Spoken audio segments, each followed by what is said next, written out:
Ahora sí, listo. Bueno, nada, como les comentaba recién, yo soy licenciado en Administración, recibido aquí en la Universidad de La Plata. Bueno, también les decía recién, Javier, fuimos compañeros de dirección en el Hospital Intersonal Vicente López y Planes de Rodríguez. Después, bueno, fui director de lo que fue el Centro de Aislamiento Tecnópolis para lo que fue la atención de la pandemia, que por suerte, bueno, no hizo falta, o se usó, pero no en la medida en que uno por ahí imaginó. Eh, Actualmente soy director de compras hospitalarias del Ministerio de Salud. Y bueno, lo que hacía referencia recién Javier, yo anteriormente, antes de estar en el hospital, había sido jefe de departamento de los dos departamentos de la Dirección de Recuperación de Costos, que básicamente lo que lleva adelante son las políticas del SAMO dentro del Ministerio de Salud, es básicamente la recuperación de costos a través de las obras sociales y otras entidades de cobertura médica. Así que bueno, por ahí venía un poco mi conocimiento y de haber participado, digamos, desde ese lugar. Así que bueno, nada, la idea de hoy es transmitirles un poco eh, cómo se financian los hospitales y cuál es el manejo que tienen los administradores o directores administrativos de esos recursos que se ponen a disposición para llevar adelante la atención médica. Eh, Vamos a hablar, digamos, cuáles son los distintos orígenes y el alcance que podemos tener y hasta dónde la dirección del hospital puede o no tomar decisiones respecto de esos recursos. Así que bueno, no sé, Javier, si esperan más personas a la charla, si no ya arrancamos. No sé cómo es normalmente el flujo de personas que se conectan. Em, Comenzamos ahora, Leo, y Bien, los que se van conectando están habilitados para entrar y salir libremente. Así es que manejate. Ahora bueno, te pongo como hospedador y te manejas vos. bárbaro. Bueno, hay una cara conocida, Damián. eh, ¿Cómo te va? Eh, bueno, nada, ahí les voy a compartir unas diapositivas como para que ustedes puedan seguirme con la charla. Y bueno, cualquier consulta que me quieran ir haciendo o si les parece que hay alguna cosa que pueden aportar y que suma, bienvenido sea.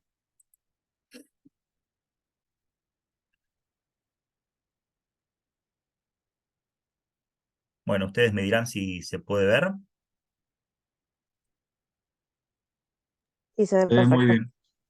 Bueno, vamos a arrancar entonces.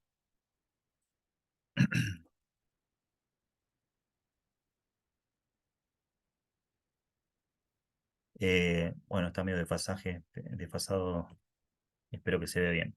Bueno, para entrar, digamos, en la temática y en lo que me había pedido Javier que charlemos un poquito, era hablar un poquito de cómo se financia el hospital y cuáles son los recursos con que cuenta para hacer frente a la tarea diaria de la prestación médica y todo lo que lleva adelante un hospital.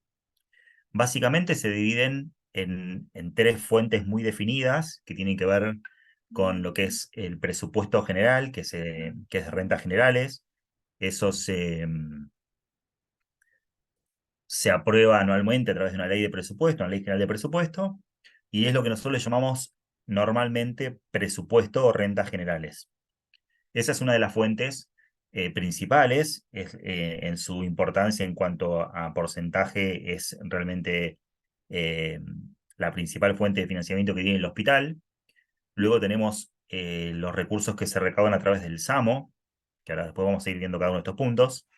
El SAMO básicamente lo que hace es el recupero de costos a personas que tengan algún tipo de cobertura médica.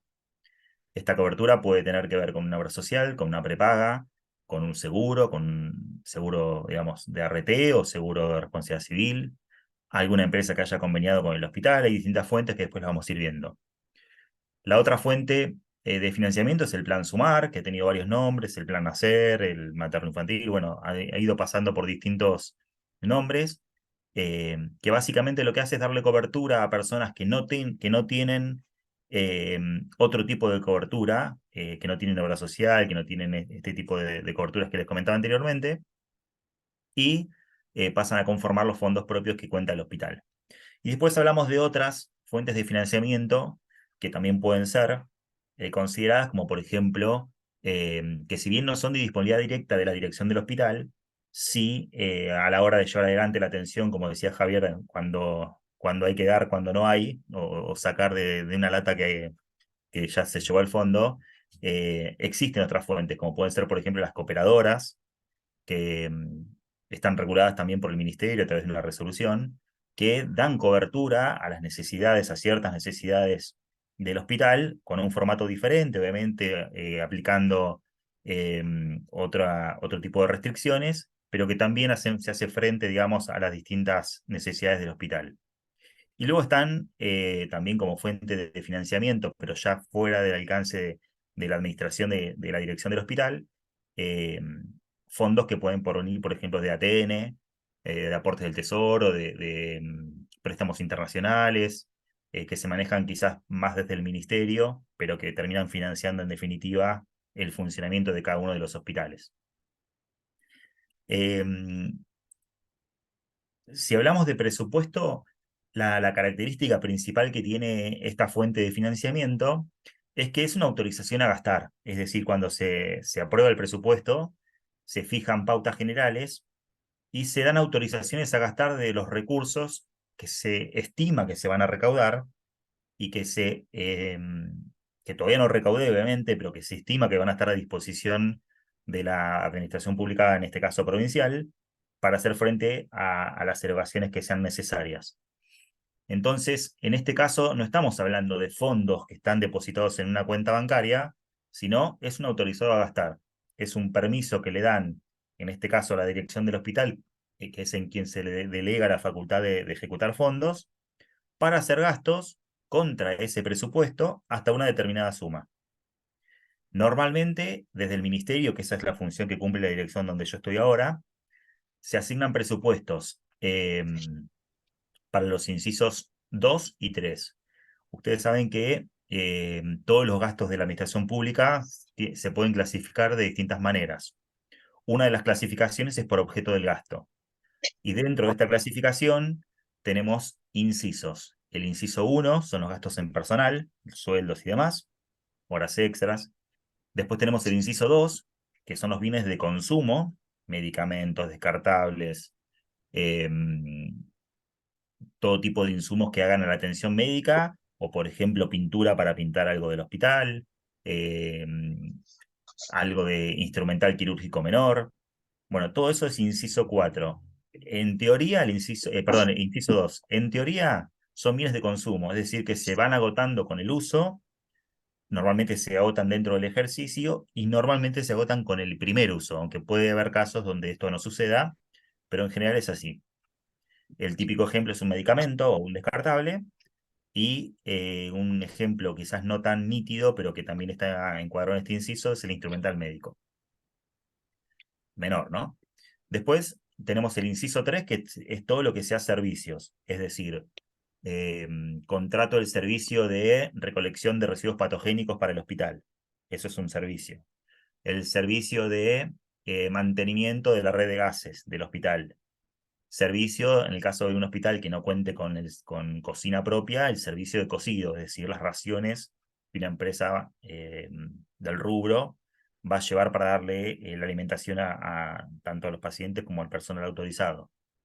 Lavadero, en el caso de que no tengan lavadero propio. Bueno, todo eso son servicios y están clasificados en el inciso 3. Después tenemos el inciso 4, que son los bienes de capital, típicamente todos aquellos bienes de uso, equipamiento necesario para el funcionamiento, muebles de las oficinas, un vehículo, bueno, todo lo que sea bienes de uso, bienes de capital, se clasifica en el inciso 4.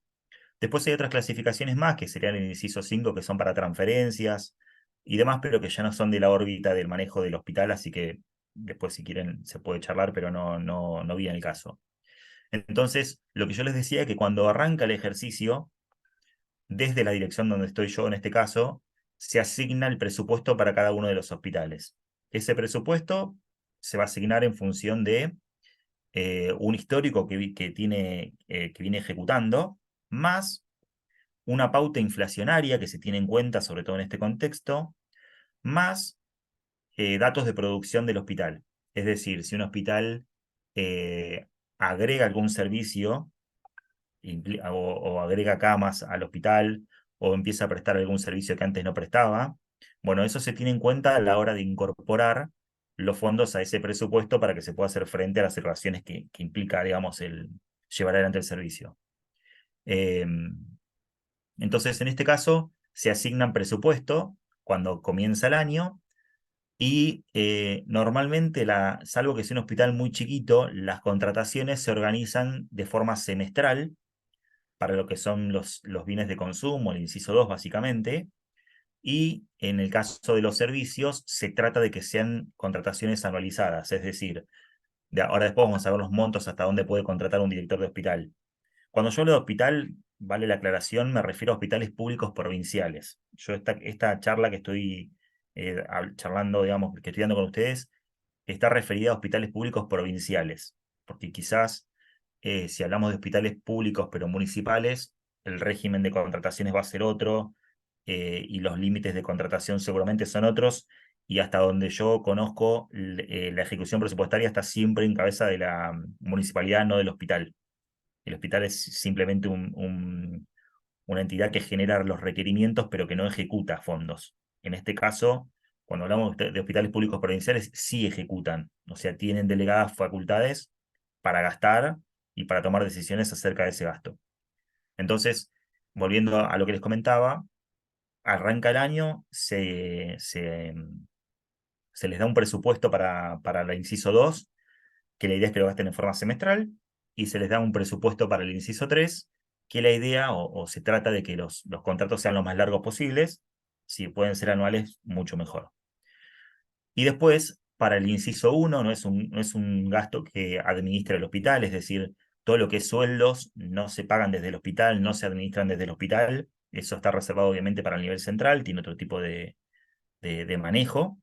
Lo que puede hacer el director del hospital en todo caso es sentarse con las autoridades ministeriales para gestionar los cargos que crean necesarios para llevar adelante la atención, pero no es de administración, digamos, directa eh, el pago de sueldos, por ejemplo, de los directores de hospital. Eso corre por cuenta separada. Y respecto de lo que les comentaba del inciso 4, no se asigna un presupuesto cuando comienza el año para que el hospital gaste en lo que crea conveniente, sino que en general el inciso 4 se reserva para ministerio, o sea, las autoridades ministeriales son las que van a ejecutar el inciso 4, y en todo caso, cuando sea necesario y así lo acuerden con la autoridad hospitalaria, se les va a asignar fondos a un requerimiento específico para que compren un determinado bien que previamente tendrá que estar consensuado. Es decir, un hospital necesita un ecógrafo, bueno, puede ser que la estrategia de compra sea a través del nivel central, porque se va a comprar varios ecógrafos para varios hospitales, o que se les dé la plata, se les asigne el presupuesto para una solicitud puntual, para que un hospital puntualmente compre un ecógrafo en forma individual. Digo ecógrafo, pero puede ser cualquier tipo de bien de capital, ¿eh? Entonces, para que ustedes, digamos, tengan como idea general, el presupuesto que se le asigna a los hospitales en general es para gastos de inciso 2, bienes de consumo, y gastos de inciso 3, que son los servicios. Bueno, normalmente la forma de pago del uso de estos recursos, lo normal es que sea 30 días de la fecha de presentación de factura. En la práctica, esto no sucede tan así. Si bien esta gestión, la verdad que está pagando rápido y el tema de la pandemia también nos puso en primeros de la fila, por así decirlo, a la hora de gestionar los pagos. Hoy por hoy, en general, los pagos están saliendo alrededor entre los 45 días, 50 días desde que se presenta la factura, y en algunos casos puede ser un poco más también, no voy a mentir. Pero bueno, digamos, comparado con algunas otras épocas donde los pagos, digamos, se dilataban quizás a 3, 4 meses, en un contexto inflacionario impacta directamente en el precio, obviamente. Y el lugar de pago puede ser tanto ministerio, o sea, las facturas menores se pagan por la tesorería del ministerio y las facturas mayores se pagan por la tesorería general. Es decir, el hospital, una vez que tiene la orden de compra, esa orden de compra puede salir desde el ministerio o desde el hospital, pero en el caso de que los bienes se entreguen en el hospital, el hospital va a recibir los bienes, el director o quien esté autorizado firmará el remito, cómo formará la factura y hará un expediente para que se pague. Ese pago es lo que yo les comentaba recién, que tarda alrededor de 45 días o un poquito más. Más allá de que el pliego de condiciones establezca 30 días Una aclaración que les hago: en provincia de Buenos Aires, por la ley de procedimiento administrativo, cada vez que hablamos de días y no hacemos ninguna aclaración, nos referimos a días hábiles. Son días hábiles administrativos.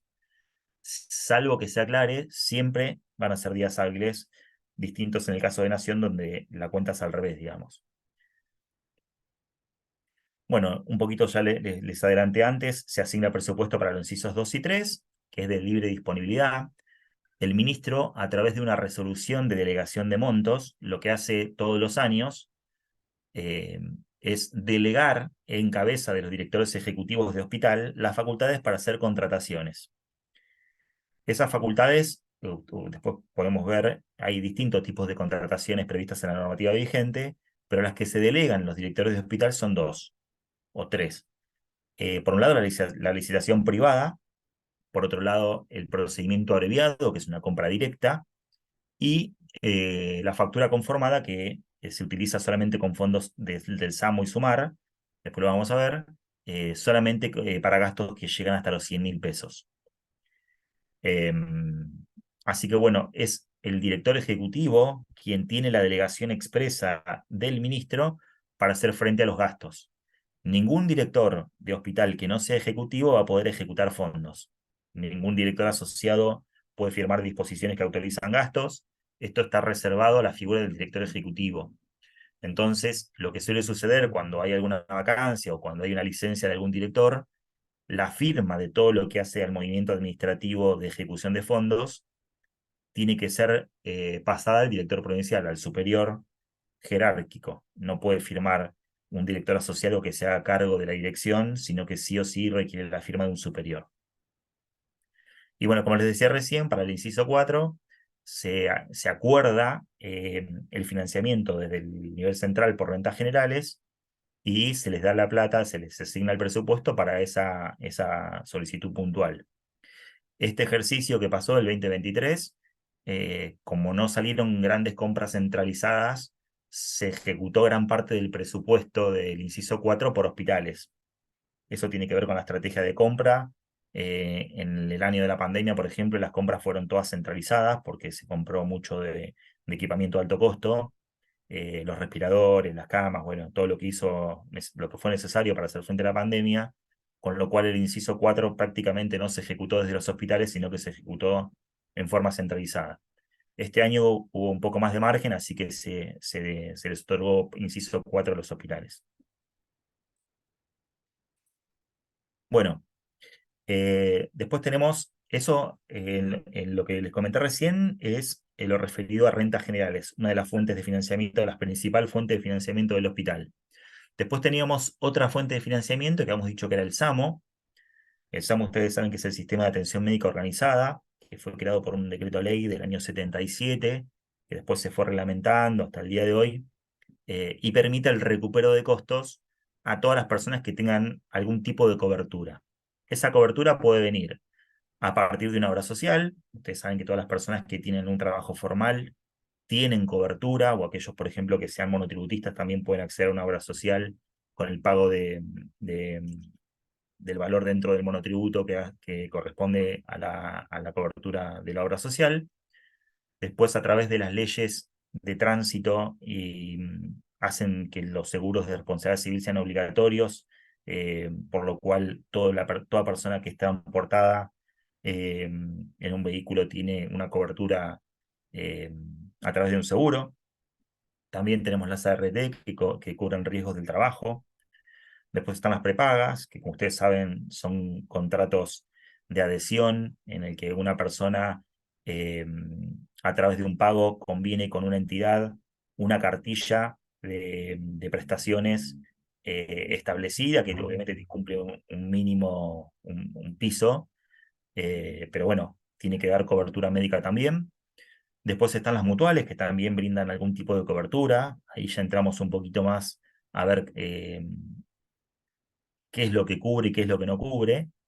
Y después están los convenios. Por ejemplo, nosotros cuando estábamos en el hospital habíamos hecho un convenio con una empresa local que para el ingreso del personal le hacía preocupacionales, y esos preocupacionales, en vez de hacerlos en una clínica, los hacían en el hospital.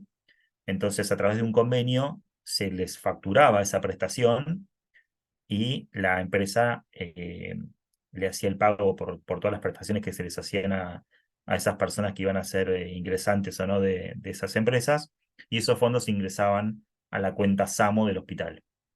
La gran diferencia entre los fondos SAMO y SUMAR respecto de lo que es rentas generales es que en este caso estamos hablando de fondos, es decir, es dinero que se recaudó y que está en una cuenta bancaria, en este caso a nombre del hospital, y que es ejecutada y que es pagada desde el propio hospital. Es decir, cuando hablamos de fondos del SAMO, no es un autorizado a gastar. Yo voy a poder gastar en tanto y en cuanto haya recaudado esa plata. Es decir, yo puedo tener facturado un montón de prestaciones, pero hasta que las obras sociales, PAM, IOMA y la que ustedes quieran, no haga efectivo el pago, no ingrese en la cuenta bancaria, esa plata no puede ser utilizada. Entonces, el criterio en este caso se habla de lo percibido, es decir, yo ejecuto en función de que haya percibido, inclusive en criterio contable. No es acerca de lo devengado, no es que tengo el derecho al cobro, sino que lo tengo que tener efectivamente cobrado para poder utilizarlo. Esto es atractivo para los proveedores porque como las cuentas están a disposición de los directores, o sea, la chequera la tienen el propio hospital, la forma de pago que se utiliza con esta fuente suele ser muy corta, es decir, prácticamente un hospital puede pagar casi a contraentrega. Se utiliza normalmente 7 días de la fecha de presentación de factura, pero si el hospital está organizado y quisiera, podría hacer un pago prácticamente contraentrega. Obviamente que en un contexto inflacionario esto juega y mucho, porque una cosa es poner un precio para una entrega inmediata donde yo sé que entrego y cobro, y otra cosa es presentar una factura y que corra la vida de un expediente y que no sé cuándo termino cobrando en definitiva. Y en un contexto, digamos, donde hay un cierre de gestión, más allá de que pueda repetir o no la misma gestión, hay una incertidumbre acerca de quién es el pagador y bueno, la historia indica que no siempre, eh, digamos, se honra tal cual dicen los pliegos esas deudas porque a veces se revisan los pagos o se pagan con bonos, bueno, todo lo que ya, digamos, la mayoría conocemos. Entonces, tanto los fondos del SUMAR como los fondos del SAMO tienen el atractivo de que el pago es rapidísimo. Paga el hospital sin intervención del ministerio, con lo cual, digamos, facilita muchísimo la obtención de ofertas. En estos días, la dirección donde estoy yo, lo que hace básicamente es controlar las compras de los hospitales. Y nosotros lo que estamos viendo, obviamente, es que cuando vamos a suponer, quiero comprar jeringas. Si la compro por SAMO, tiene un precio, pero si la compro por rentas generales, tiene otro precio. Y esa diferencia de precios es realmente importante. Suele superar un 20, un 30% y a veces más en la cotización. Entonces, obviamente que el hospital tiene que saber administrar esos fondos porque de eso depende, digamos, completar tranquilos o no tan tranquilos el ejercicio. Así que bueno, nada, esta ley es una ley muy vieja, es anterior a la autogestión o gestión descentralizada que después se implementa en Nación. Realmente es una ley, entiendo yo, muy acertada, porque también tiene que ver con una cuestión de justicia, más allá de que el hospital público está para atender a cualquier persona, tenga o no tenga cobertura. Si una persona tiene cobertura médica es porque ya fue pagando a través de las prestaciones, perdón, de los aportes o de las contribuciones, ha ido pagando a la obra social la cobertura. Entonces, digamos, estaríamos ante un cobro indebido o un enriquecimiento sin causa por parte de la obra social cuando un hospital atiende a una persona que tiene cobertura y no se hace cargo del pago de la misma. Entonces, bueno, entendemos que no solamente porque corresponde, sino para hacer justicia y para que los servicios de los hospitales, en definitiva, estén disponibles para todos, con y sin obra social, ¿no? Que es lo que se viene trabajando, o digamos, la indicación que se viene trabajando. Bueno, como les decía recién, es una fuente genuina de recursos, depende del propio establecimiento.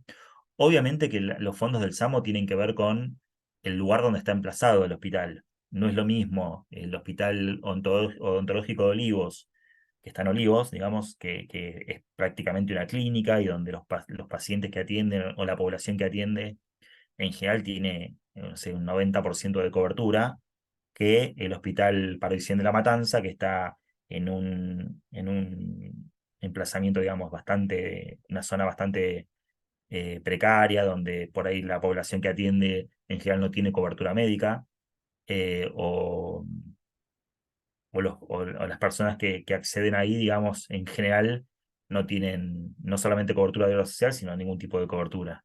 Entonces ahí, por más que las autoridades estén organizadas y que todo el personal, digamos, haga su parte, bueno, si no hay cobertura médica no va a poderse generar el recurso, digamos. Como les decía, se puede gastar solamente lo que se recauda, no va a depender, digamos, de un autorizado a gastar, sino de la efectiva recaudación, y la forma de pago es inmediata y el lugar de pago es el hospital. La normativa establece que de los fondos que se recauda por obras sociales se tiene que hacer una distribución. Esta distribución que está normada, o sea, no es una decisión que toma la dirección, sino que ya está establecida en la normativa y es controlada por la Dirección de Recuperación de Costos del Ministerio. Tiene esta distribución que tiene ahí este cuadro. Este cuadro quizás ya lo han visto porque es antiquísimo, pero bueno, eh, es tal cual así. Vamos a suponer un ejercicio donde el hospital recauda 1.100 pesos. Esta recaudación, como les dije recién, puede venir de una obra social, de una prepaga, de un seguro, de una RT, todo lo que estuvimos hablando recién. Bueno, de esos 1.100 pesos, la normativa establece que lo que se recauda por medicamentos, donaciones y otro tipo de ingresos que no provengan directamente de la cobertura médica, no se puede distribuir. No se puede distribuir como de la manera que está acá abajo. Es decir, todos los fondos que se recaudan por medicamentos se tienen que reinvertir en medicamentos. Entonces, en mi cuenta de los 1.100 pesos, si yo supongo que 100 pesos corresponden a este tipo de ingresos, los tengo que separar. De esos 1.100 pesos me quedan 1.000 pesos para distribuir. Bueno, esos 1.000 pesos se distribuyen de la siguiente manera. El 10% se envía al Fondo Provincial de Salud, que es un fondo que administra el Ministerio, que es un fondo de redistribución a partir del cual el ministro hace apoyos financieros a cada uno de los hospitales que lo necesiten. Estos apoyos financieros pueden ir tanto a hospitales provinciales como a hospitales municipales que estén adheridos al sistema. Esto no es solamente para hospitales públicos provinciales, sino todos los que se quieran adherir se pueden adherir. Hay adheridos hospitales municipales y también nacionales. Entonces, de ese 10% que recaudan todos los hospitales, se hace un fondo que se llama Fondo Provincial de Salud, a partir del cual el ministro puede otorgar apoyos financieros, es decir, ayudar en la compra de distintos insumos, bienes o servicios a determinados hospitales que así lo requieran. Es un fondo solidario. Luego el 50% de lo que se recauda, en nuestro ejemplo serían los 500 pesos, se va a distribuir en el personal. Esa distribución está normada, hay resoluciones que emite el Consejo Provincial de Salud. Este Consejo Provincial de Salud está presidido por el ministro. Participa el director de IOMA, participa gente de asuntos municipales de la gobernación, y básicamente lo que hacen esas resoluciones es determinar de qué manera se distribuye esa bonificación al personal de forma equitativa. Eh, Normalmente la distribución es inversamente proporcional al sueldo, es decir, los escalafones más bajos de jerárquicos de la tabla de la 10430 y de la 10471 cobran más que los escalafones más altos. Es decir, es probable que de bonificación SAMO cobre más el personal de Mastranza que un médico que tenga la misma carga horaria, por ejemplo. Si bien no es mucha la diferencia, bueno, la idea es que sea redistributivo en ese sentido. En algunos hospitales, este recupero de costos realmente no es muy significativo, pero en algunos otros llega a ser un monto importante.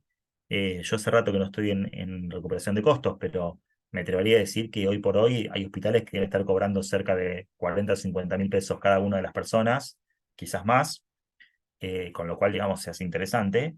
Y hay hospitales donde obviamente, bueno, por lo que yo les comentaba al principio, que puede tener que ver o con el emplazamiento del hospital o por una falta de administración adecuada, no logren volúmenes de recupero de costos importantes, pero en algunos casos es muy importante el recupero de costos. Y después el otro 40% es para gastos que va a efectuar el hospital, que va a administrar el director del hospital en bienes que pueden ser de inciso 2, inciso 3 o inciso 4.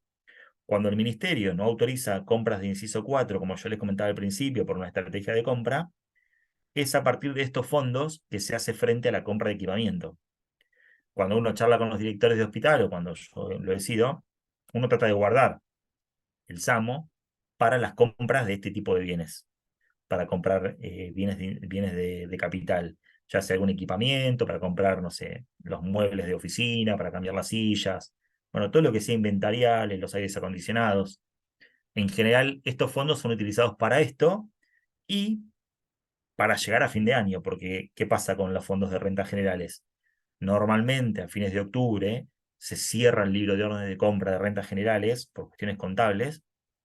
Entonces, a partir de ahí se hace frente a la adquisición de bienes o de contratación de servicios con estos fondos. Entonces, como yo les dije al principio, de esos 1.000 pesos, 400 van a formar parte de esta distribución. A esos 400 les tengo que sumar los 100 que separé antes, que yo ya había dicho que los iba a gastar en medicamentos, en el caso de que sean fuente de facturas de medicamentos, o si provienen de alquileres, por ejemplo, suele suceder que en los hospitales hay un espacio que se alquila, en los buffets es un caso típico donde se alquila el buffet. Bueno, esos ingresos pueden ingresar a la cuenta del SAMO para que los administre directamente la dirección. Bueno, pasamos al plan Sumar. La lógica es bastante parecida. ¿Sí? Cuando hablamos de fondos del Sumar, también hablamos de fondos. Para poder ejecutar estos fondos los tengo que tener recaudados. La gran diferencia acá es que en vez de provenir de la fuente de origen de fondos ser obras sociales, es un programa de nación que gira dinero a la provincia y la provincia le gira a cada uno de los efectores en función del cumplimiento de ciertas pautas. Este programa en la actualidad cubre a chicos de hasta 6 años, hombres y mujeres hasta los 20 y mujeres hasta los 65 años. Básicamente lo que hacen es fijar líneas trazadoras donde estimulan el envío de cierta información que le interesa al Ministerio de Salud de la Nación y a cambio de esa información se giran fondos para ser utilizados de esta forma que le estaba comentando. Implica una fuerte de recursos, al igual que en el SAMO, porque son fondos que va a gastar y los va a ejecutar en forma directa. También la forma de pago va a ser muy corta, o sea, puede ser también a los 7 días, por ejemplo, es lo usual. Y el lugar de pago vuelve a ser el hospital porque la chequera de esa cuenta la maneja la dirección del hospital. Cuando hablo de la chequera es figurativo, ¿no? Se hacen transferencias en algunos casos y las cuentas se ejecutan con firma conjunta. Y bueno, también se puede recaudar solamente aquello que se recauda. No es un autorizado a gastar. Y bueno, en este caso lo mismo, para que esto funcione, tiene que haber un compromiso tanto de la administración del hospital como de los profesionales. Si nosotros no generamos los registros de todo lo que estamos atendiendo, no se puede cobrar. Hay un cartelito en algún lado, creo que lo tengo en alguna diapositiva, que todo lo que no está escrito no se hizo para la administración. En el sentido de que yo puedo brindar el mejor servicio, pero si no lo tengo escrito, no doy cuenta de ello y por lo tanto no voy a poder pretender después el recupero de ese costo. El sistema, yo esto lo quise chequear porque no estoy tan seguro de que se siga llamando así, pero el sistema informático es el sistema perinatal, donde se tienen que cargar estas prestaciones que son auditadas para que después venga el pago de esas prestaciones.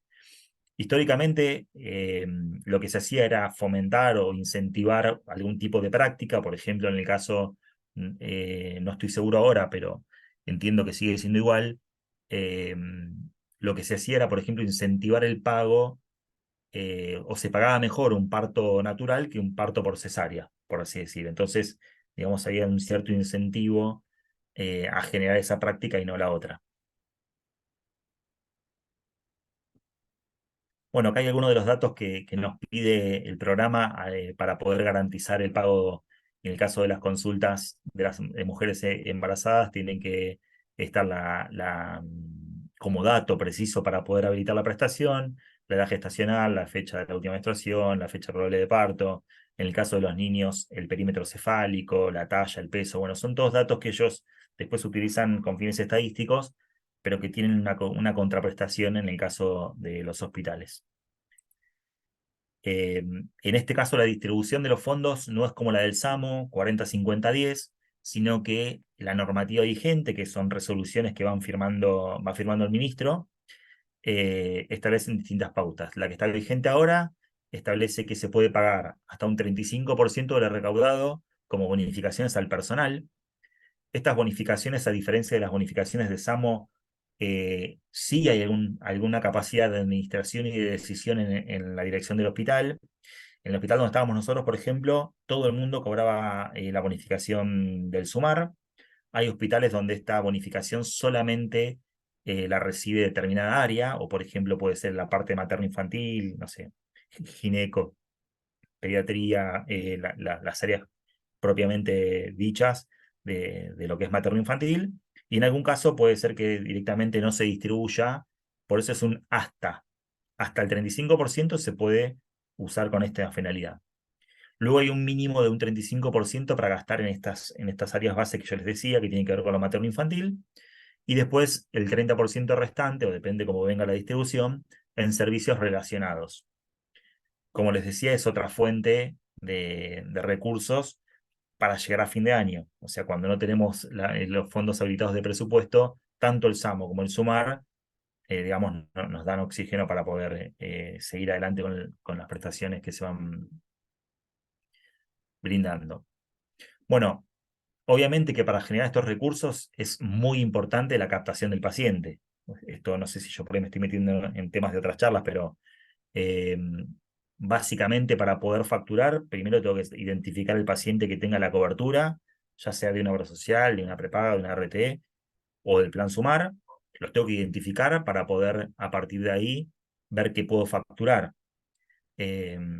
Desde el punto de vista de la atención médica, si el profesional no evoluciona las historias clínicas, después no puedo respaldar las prestaciones que hice y por lo tanto voy a recibir débitos, tanto de una obra social como de una prepaga o como de una aseguradora. Y acá es lo que le decía antes, todo lo que no está escrito, lamentablemente no se hizo. Entonces, bueno, es un sistema que requiere que cada uno aporte lo suyo para llevar adelante, digamos, este recupero, que en algunos casos es sumamente importante. Bueno, para registrar las prestaciones, en el caso de las obras sociales provinciales, como por ejemplo IOMA, se usa el F5, que es la orden de prestación. Se usa para las prácticas, consultas, medicamentos, cuando se le otorga una prótesis a algún paciente, bueno, orden de internación y alta. Este es el formulario, muchos de ustedes ya lo deben conocer si trabajaron en algún hospital público provincial, y los municipales adheridos también lo usan. Y en el caso de las obras sociales nacionales, que están regidas por la superintendencia, que son las de las leyes 23.660 y 661, tienen su propio formulario que es muy parecido al otro, o sea, los datos básicamente son los mismos. eh, Se llama Anexo 2 y es un comprobante de prestación, que es una declaración jurada donde digamos, se da cuenta de las prestaciones que se van haciendo al paciente, y requiere también su conformidad para después presentarse en las entidades de cobertura. Es importante, obviamente, conocer el DNI de la persona, el carnet de la obra social, en algunos casos se lo tiene y en otros no. Hay páginas web que nos ayudan con esto para poder identificar a los pacientes que cuentan con padrones donde a través del nombre o del DNI podemos verificar si cuenta o no cuenta con cobertura médica. Y este es el formulario que les decía recién, el anexo 2, que bueno, básicamente tiene el mismo diagnóstico, los datos del hospital que tiene que estar inscrito, los datos del beneficiario y las prestaciones que se le van brindando. Y por aquí abajo están las firmas, tanto del responsable contable administrativo, que es el que hace la liquidación, por así decir, y la firma del beneficiario, que hay que tratar de que no sean todas iguales. Bueno, no sé cómo venimos. Cualquier cosa me dicen, si se están durmiendo, si les interesa hacer alguna acotación. Otro de los formularios que se utiliza para la recaudación del SAMO es el formulario 8, que es un resumen de historia clínica, que es una especie de epicrisis, donde se registra ahí, digamos, toda la evolución que se le hizo al paciente, que es un poco lo que se le pide a los médicos que completen de la mejor manera posible. Fíjense que está la firma del médico tratante como un requisito. Esto por ahí a veces se dificulta porque, bueno, hay que perseguirlos para lograr esa firma, pero bueno, es importante y es un requisito necesario para que después esto se traduzca en recursos para el hospital. Bueno, los requisitos para que las cosas sucedan tienen que ver con esto, con que la información tiene que estar precisa, tiene que tener, se tiene que presentar en un momento dado, no se puede presentar en cualquier momento ni en cualquier forma, o sea, hay formularios específicos que se tienen que cumplir y que tienen que ver con esos formularios que yo les comenté recién y obviamente la evolución de la historia clínica.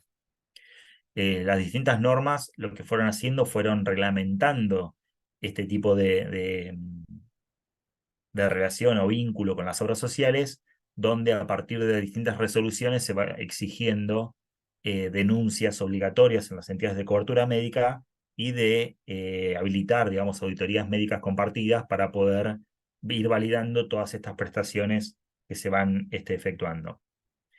La liquidación se cuantifica, ahí entran en juego los distintos nomencladores vigentes a partir de los cuales se valorizan esas prestaciones y obviamente eh, entra la figura del facturista, que obviamente tener un facturista avesado y que conozca la normativa de los distintos nomencladores hace la diferencia en cuanto a la facturación. Hay algunas prestaciones que si se encaran de una forma, vamos a decir un número al azar, puedo cobrar, no sé, 100 pesos una prestación o 1000 pesos una prestación, pero que si la encargo de otra forma o le agrego algún detalle o le agrego alguna cuestión, ese valor puede ser muy, muy superior o significativamente superior a la facturación. Con lo que quiero decir es que quizás prestaciones similares, facturadas por distintos facturistas, pueden tener resultados muy distintos. Así que bueno, ahí se hacen cursos, se capacitan para lograr, digamos, la mejor gestión posible. Y ante el no pago, obviamente tenemos gestiones de cobro, tanto a través de la superintendencia como a través de la Fiscalía de Estado, en el caso de los hospitales públicos provinciales, que ante el no cobro tenemos la posibilidad de accionar administrativamente o judicialmente para perseguir el cobro de estas prestaciones. Y aquí empieza a jugar un poquito lo de vengado y lo percibido. Es decir, yo por más que genere facturas, si estas no fueron pagadas, no fueron cobradas por el hospital, no constituyen una fuente de financiamiento hasta tanto esto no suceda. Bueno, para la ejecución de todos estos fondos, obviamente hay un marco normativo. Es decir, yo no voy a gastar como yo quiera porque no es plata propia. Entonces, para poder hacer frente a las contrataciones, tengo que estar enmarcado en distintas normas que nos van a permitir ejecutar esos fondos. Esa ejecución se hace en el caso de los hospitales públicos provinciales a través de un sistema que se llama CIPACH, que lo administramos desde el Ministerio de Salud. Es un sistema propio que se generó en el propio centro de cómputos del Ministerio, que le da soporte a todas las contrataciones, es de uso obligatorio para todos los hospitales, eh, y que permite hacer el seguimiento desde el que se inicia el requerimiento de la contratación, es decir, desde que el servicio manifiesta la necesidad de adquirir un bien o servicio, hasta que sale la orden de compra que después se entrega al proveedor para su cumplimiento. Luego de esto viene la ejecución propiamente dicha, o sea, el cumplimiento del contrato, se entregan los bienes o servicios, remito factura y se manda el pago. Pero bueno, básicamente para la ejecución de esos fondos de financiamiento tenemos que utilizar este sistema. Es un sistema que nosotros decimos en el ámbito ministerial que hay que cuidarlo mucho. La provincia tiene para la gestión de sus compras un sistema informático distinto que se llama PEVAC, que es una plataforma que se desarrolló en la Contaduría General y que ahora está en la órbita del Organismo Provincial de Contrataciones, que es de uso obligatorio para todos los ministerios, inclusive para el Ministerio de Salud. El tema es que, como dentro del Ministerio de Salud están los hospitales que están descentralizados, es como que dentro de un ministerio hay 100 ministerios más, porque nosotros tenemos 80 hospitales públicos provinciales, más 12 regiones sanitarias que también ejecutan, más 14 UPAs, más el CUCAIBA, más la escuela de gobierno, más algunas direcciones específicas que tienen ingresos propios que también los ejecutan. Entonces, obviamente, controlar el Ministerio de Salud es controlar a casi 100 organismos dentro de uno. Entonces, esta dinámica lo que hizo fue que se genere este sistema que se llama CIPACH, que básicamente lo que permite es llevar adelante la contratación sin pasar por todos los controles concomitantes que se hace, como lo tienen el resto de los organismos, inclusive el Ministerio de Salud a nivel central, donde hay un control directo de esas prestaciones. En el caso de las compras que se hacen desde los hospitales, el hospital compra, recibe el control concomitante nuestro de la dirección donde yo estoy a cargo, y ya después lo que sigue es el control del pago, que sí tiene el control de la contabilidad general, de legalidad, pero no tiene el control del proceso de la compra. Es decir, los pliegos no se mandan a auditar, nadie opina respecto de los pliegos, nadie opina respecto de los precios más allá de la dirección que tengo yo a cargo. Entonces, obviamente que es mucho más rápido. Si uno habla de una contratación a través del nivel central, podemos estar hablando de una contratación que te lleva entre 4 y 6 meses, en algunos casos más, y una contratación por los hospitales que se hace con el soporte del sistema CIPACH, la podemos estar ejecutando, no sé, podemos tener aperturas en 15 días y tener una orden de compra en 20 días o a veces, si son procedimientos agregados, mucho más rápido. Con lo cual la diferencia en la ejecución y la inmediatez de la administración es totalmente distinta, obviamente.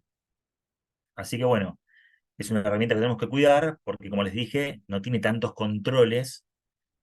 Obviamente que después sí tenemos el control del Tribunal de Cuentas. O sea, si alguno de ustedes ya está administrando o les va a tocar administrar algún hospital, sepan que a posteriori de todo esto, todo lo que se compró y todo lo que se hizo, se rinde al Tribunal de Cuentas. El Tribunal de Cuentas audita, por lo general se hace ejercicio vencido. Nosotros, por ejemplo, en la actualidad, estamos remitiendo las contrataciones que se hicieron desde el 1 de enero hasta el 31 de agosto. Lo que hace el Tribunal de Cuentas es hacer una muestra de esas contrataciones y te va a pedir los expedientes en forma aleatoria o con algún criterio que ellos definan para poder hacer el control. Que más que control es una auditoría, digamos, ya pasó y ahora lo que hacen es verificar la legalidad de cada uno de los procedimientos. Entonces, bueno, es el cuco para todos porque uno, digamos, cuando llega a esa instancia ya no hay forma de corregir nada porque ya pasó, digamos.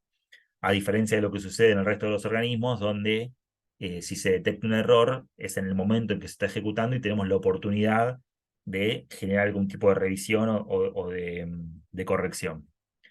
Entonces, bueno, básicamente se utiliza el sistema este de compras y patch y lo vamos a hacer en función de la agregación de montos que yo les comenté al principio, que hace el ministro en los directores ejecutivos del hospital. Y acá está el tema de la responsabilidad. El director ejecutivo, cuando ejecuta, es decir, cuando firma la disposición donde le adjudica a un proveedor en una determinada contratación y después emite la orden de compra, responde con su patrimonio de esa ejecución. Es decir, si hay algo que está mal de ese procedimiento, puede recibir una multa, un cargo deudor por un monto X o por el total de la contratación. Entonces, digamos, es bastante delicado el tema y uno trata de hacerlo con la mayor responsabilidad posible, sobre todo porque muchas veces los que llevan adelante la administración hospitalaria, muchas veces no, en el 99,9% no es el director ejecutivo. El director ejecutivo en los hospitales públicos provinciales normalmente, si bien hay casos excepcionales, es un médico.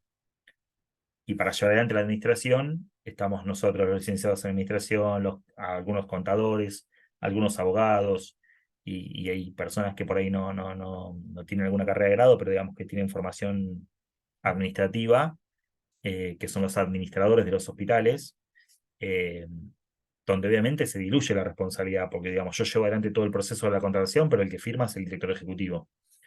Entonces, bueno, eh, obviamente que esa persona tiene que ser de entera confianza del director ejecutivo para saber qué es lo que está pasando y estar tranquilo de que cuando firma lo hace con la tranquilidad de que las cosas están bien hechas.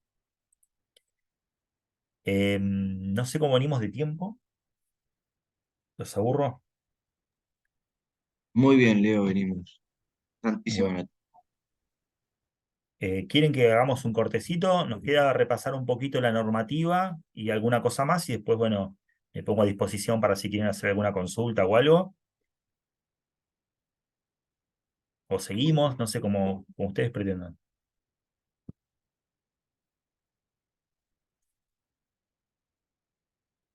¿Seguimos? Seguimos. Tengo una Bueno, pregunta. sí, Cuando dijiste anteriormente, cuando comprás con plata del SAMO, del recupero del SAMO, que a vos sí. supuestamente te pagan a 30 días, con suerte. Si no es a 60, 90 o no te pagan. ¿Esa plata qué es? ¿Vos esperás que recibir el dinero o ya pagás con lo que vos pensás que te van a pagar? Eh, no sé si te entendí bien la pregunta, pero cuando hablamos del No, SAMO, sí. Lo que hablo yo, del SAMO es que muchas veces, o sea, y lo que está pasando actualmente es que las obras sociales no están pagando. Y lo sí, que por antes eso, cobrábamos por superintendencia, que era un 20, un 10%, ahora estamos hablando del 95%, 90%. Si no es la totalidad de las obras sociales que nos están pagando. sí, Entonces, cuando uno dice comprar por SAMO, o sea, es comprar con dinero que uno tiene a cuenta, pensando en que uno le van a pagar, no, o comprar cuando uno recibe el dinero. no, por eso yo decía, voy a gastar solamente lo que recaudé, lo que ya recaudé. O sea, yo para poder gastar de SAMO tengo que mirar mi cuenta bancaria o mis registros contables, obviamente es figurativo, ¿no?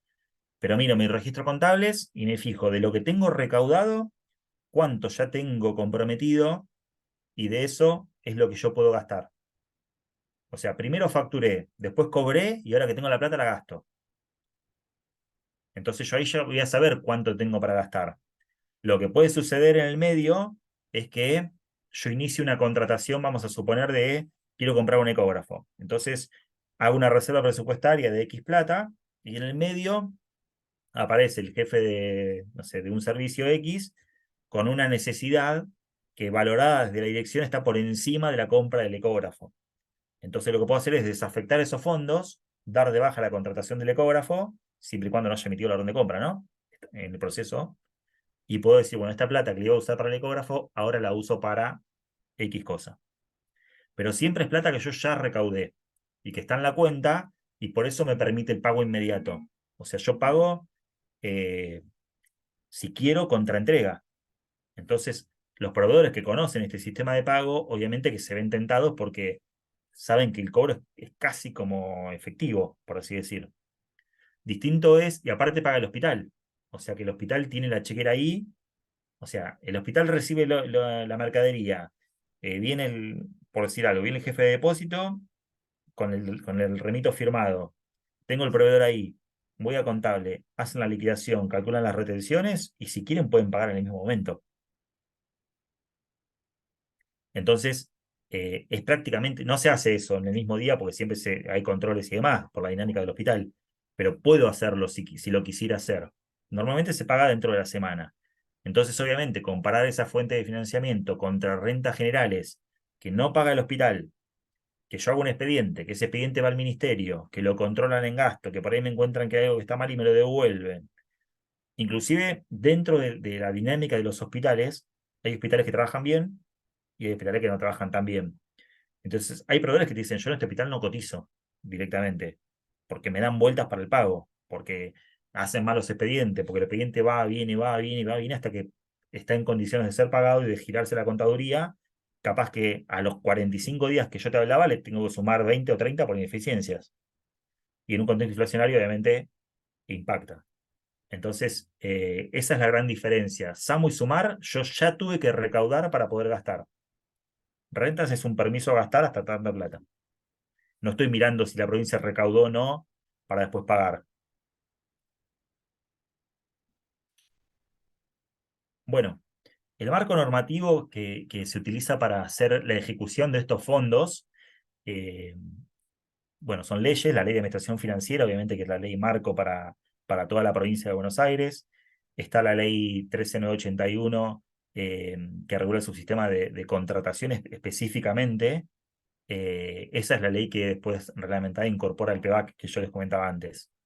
Después está la ley de emergencia que está vigente. En algunos artículos nos impacta en el sistema de compras porque por ahí es muy específico, pero uno cuando emite una orden de compra tiene posibilidades de ampliar esa orden de compra y eso se hace hasta un 20%.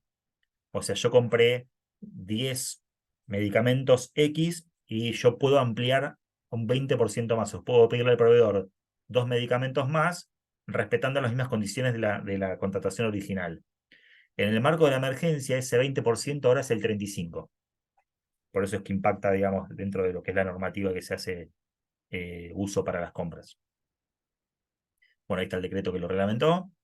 Después, básicamente, lo que regula todas las contrataciones del Estado es el decreto 59, que es nuestra herramienta, digamos, de uso cotidiano, donde ahí se establece cuál es el procedimiento para las compras y que se define, digamos, en ese marco la relación contractual que tengo también con el proveedor. Después está el decreto que crea, este es un decreto bastante reciente, que creó el Organismo Provincial de Contrataciones. Antes, la autoridad de aplicación de la ley era la Contaduría General de la provincia. A partir de que se crea este organismo, esa facultad que tenía la contaduría pasa a ser de este Organismo Provincial de Contrataciones. Le queda a la contaduría las funciones de contralor específicas que por su ley orgánica, pero el manejo de todo lo que es la parte de contrataciones, o sea, la definición de los precios de referencia, el manejo del registro de proveedores, el PEVAC, que es la herramienta por la cual se contrata en todas las jurisdicciones, queda en cabeza de este organismo.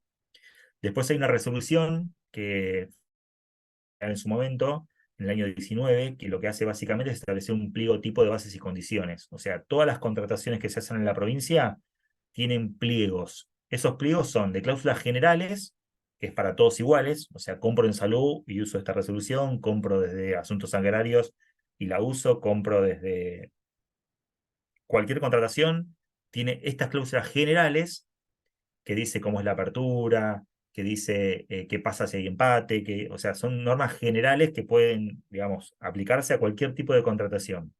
Y después de tener los pliegos de cláusulas particulares y de especificaciones técnicas, que son las que se hacen en cada jurisdicción y que van a tener que ver con la contratación específica. Es decir, ahí fijo cuándo es la apertura, dónde, cómo entrego los bienes, qué características tienen que tener, si es un servicio, cómo se presta, cómo se evalúa, cuál es el criterio para adjudicar a uno y no a otro. Bueno, todo eso hacia las cláusulas particulares de la contratación y a las cláusulas de especificaciones técnicas de los bienes o servicios que quiero adquirir. Esas cláusulas son las que se tienen que manejar bien y digamos, lo ideal es que se hagan por personal idóneo, primero porque es el vínculo que tenemos con el proveedor, pero después suele suceder que si esas cláusulas no están bien trabajadas, yo quiero comprar un Mercedes-Benz y después me tengo que conformar con un Firito. Pues si yo lo único que dije es que quiero comprar un auto y no doy mayores especificaciones, es tan auto el Firito como el Mercedes-Benz. Entonces después, cuando uno quiere, digamos, orientar la compra hacia un producto y no a otro, esto, bueno, Javier lo conoce bien, digamos, yo lo que me recuerdo siempre del hospital es la cinta que usan para los bebitos neonatos, que quieren 3M, porque si no se despega y porque si no, digamos, el pegue y despegue en los bebitos hace que la piel se irrite y demás. Bueno, si nosotros ponemos cinta de papel, cualquier cinta es de papel, ¿no? Entonces, si yo después quiero comprar la 3M, que vale mucho más cara, bueno, tendré que pedir muestras, tendré que poner alguna característica específica que cumple esta y no cumple la otra, para después orientar la compra. O cuando hablamos de descartables, que hay muchas calidades, bueno, pediré muestra, pediré que esté aprobado por ANMAT, que tenga algún tipo de certificación, etcétera. Todo eso hace al al pliego de cláusulas particulares y específicamente al pliego de especificaciones técnicas. Bueno, después está la resolución 713, que lo que crea es un domicilio electrónico para los proveedores, donde todas las notificaciones entre el hospital y el proveedor formalmente se hacen a través de ese correo electrónico, donde con el simple hecho de enviar la notificación se considera comunicado. Después tenemos la resolución 2039, que es la delegación de montos que yo les comentaba al principio, donde el ministro delegó facultades de contratación en los directores de hospital, y en algunas otras autoridades del ministerio, que después las repasamos si quieren. Después están las normativas que tienen que ver con lo impositivo, a partir de la cual ustedes saben que los hospitales son entes de retención. Entonces, cuando pagamos con fondos SAMO y SUMAR, como pago desde el hospital, la retención la tengo que hacer yo. Si ustedes usan la fuente de financiamiento de rentas generales, esa liquidación se hace al ministerio. Y después, cuando la tesorería pague, si hace falta una retención, la va a hacer la hace la tesorería. Pero en el caso de que se haga uso de los fondos del SAMU y del SUMAR, voy a pagar yo en el hospital. Entonces, esas retenciones se tienen que hacer en la tesorería del hospital. Y bueno, hay que estar muy atentos, digamos, porque eso también puede generar algún cargo para las autoridades. Después está, bueno, la ley de registro de deudores morosos alimentarios, que es un requisito para la contratación. Después está la ley que implementó el GEDEVA. No sé cuántos de ustedes, digamos, forman parte de la administración pública, pero a partir de la implementación en 2016 del GEDEVA, donde se empieza a despapalizar la provincia, se generan estos expedientes electrónicos a partir de los cuales se les da soporte a todas las contrataciones, y digamos, tenemos alguna especie de limitación en cuanto al manejo, porque ya el expediente está disponible y visible para cualquiera. Las fechas son las que pone el sistema, entonces se orienta y se transparentiza bastante todo lo que hace el proceso de las contrataciones. Yo creo que es un sistema que vino a poner luz y sobre todo a agilizar los trámites, porque ahora uno, digamos, apretando un botón, hace que el expediente llegue desde Bahía Blanca al Ministerio de Salud en un segundo, cuando antes teníamos semanas hasta que el expediente papel iba a la mesa general de entrada del hospital, de ahí se subía al SODIC, iba al ministerio, llegaba a la mesa de entrada general, se clasificaba y después llegaba al departamento de gastos, pasaban días y semanas. Así que bueno, eso también es lo que vino a generar la imposición del GEDEVA. Después, bueno, hay otras normativas que también hace a la contratación. Todo lo que sea contrataciones del Estado se manejan a través de UC, que son unidades de contratación. Esa unidad de contratación tiene un valor que está en 335 pesos y es lo que permite calcular el monto hasta el cual puede contratar el hospital. Hoy, creo que tengo una diapositiva más adelante, el hospital puede contratar por licitación privada hasta 83.750.000. Si quiero hacer una contratación por encima de ese valor, ya lo tiene que hacer el ministerio, porque hace falta otro tipo de contratación para la cual no están autorizados los directores de hospital. Pero hasta esa suma, 83.750.000, es algo que se puede ejecutar desde el propio hospital. Esto se actualizó en marzo de este año.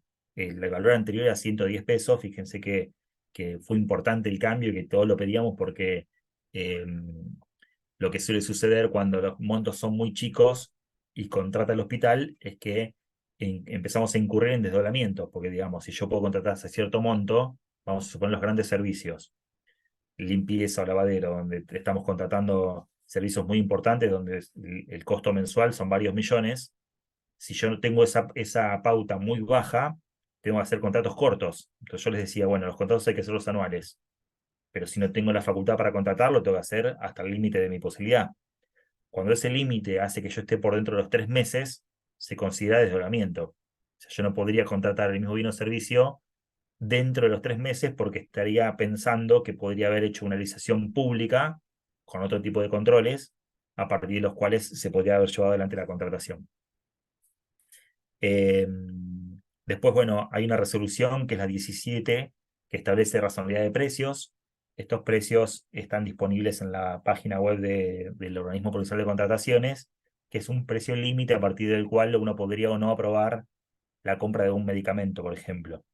Entonces, el hospital intenta comprar un medicamento. Si ese medicamento lo cotizan por encima de ese valor, yo no estaría autorizado a llevar adelante la contratación. Y después, en la resolución del CIPACH, esto se los dejo porque si a alguno le interesa, digamos, ahondar o está por tomar alguna dirección en algún hospital, tienen ahí la normativa como para empezar a estudiarla, digamos. Después, bueno, dentro de las contrataciones hay un orden de prelación. cuando hay una discrepancia entre una cosa y otra, este es el orden que va a ordenar la jerarquía de los distintos documentos que hacen a la contratación. Es decir, si hay una contradicción entre el pliego y la ley, obviamente que por encima está la ley. Ahora, si hay una contradicción entre la oferta y la orden de compra, hay una prelación de la oferta respecto de la orden de compra. Está por encima, o sea, tiene mayor jerarquía. Es decir, que ante una discordancia entre los dos documentos, prevalece lo que dice la oferta. Pero entre el pliego y la oferta, prevalece lo que dice el pliego. Entonces, ordena un poquito cuando hay alguna discrepancia, cuando hay alguna cuestión que no cierra. Esto viene a poner un poco de orden acerca de los documentos. Bueno, acá tiene los valores, estos son valores actuales en función de esa normativa.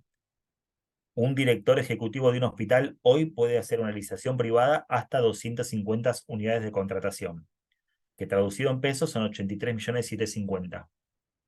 Para cualquier partida, sea para inciso 2, sea para inciso 3, inciso 4. Si yo quiero comprar algún equipo que supera ese monto, ya no lo podría comprar desde el hospital.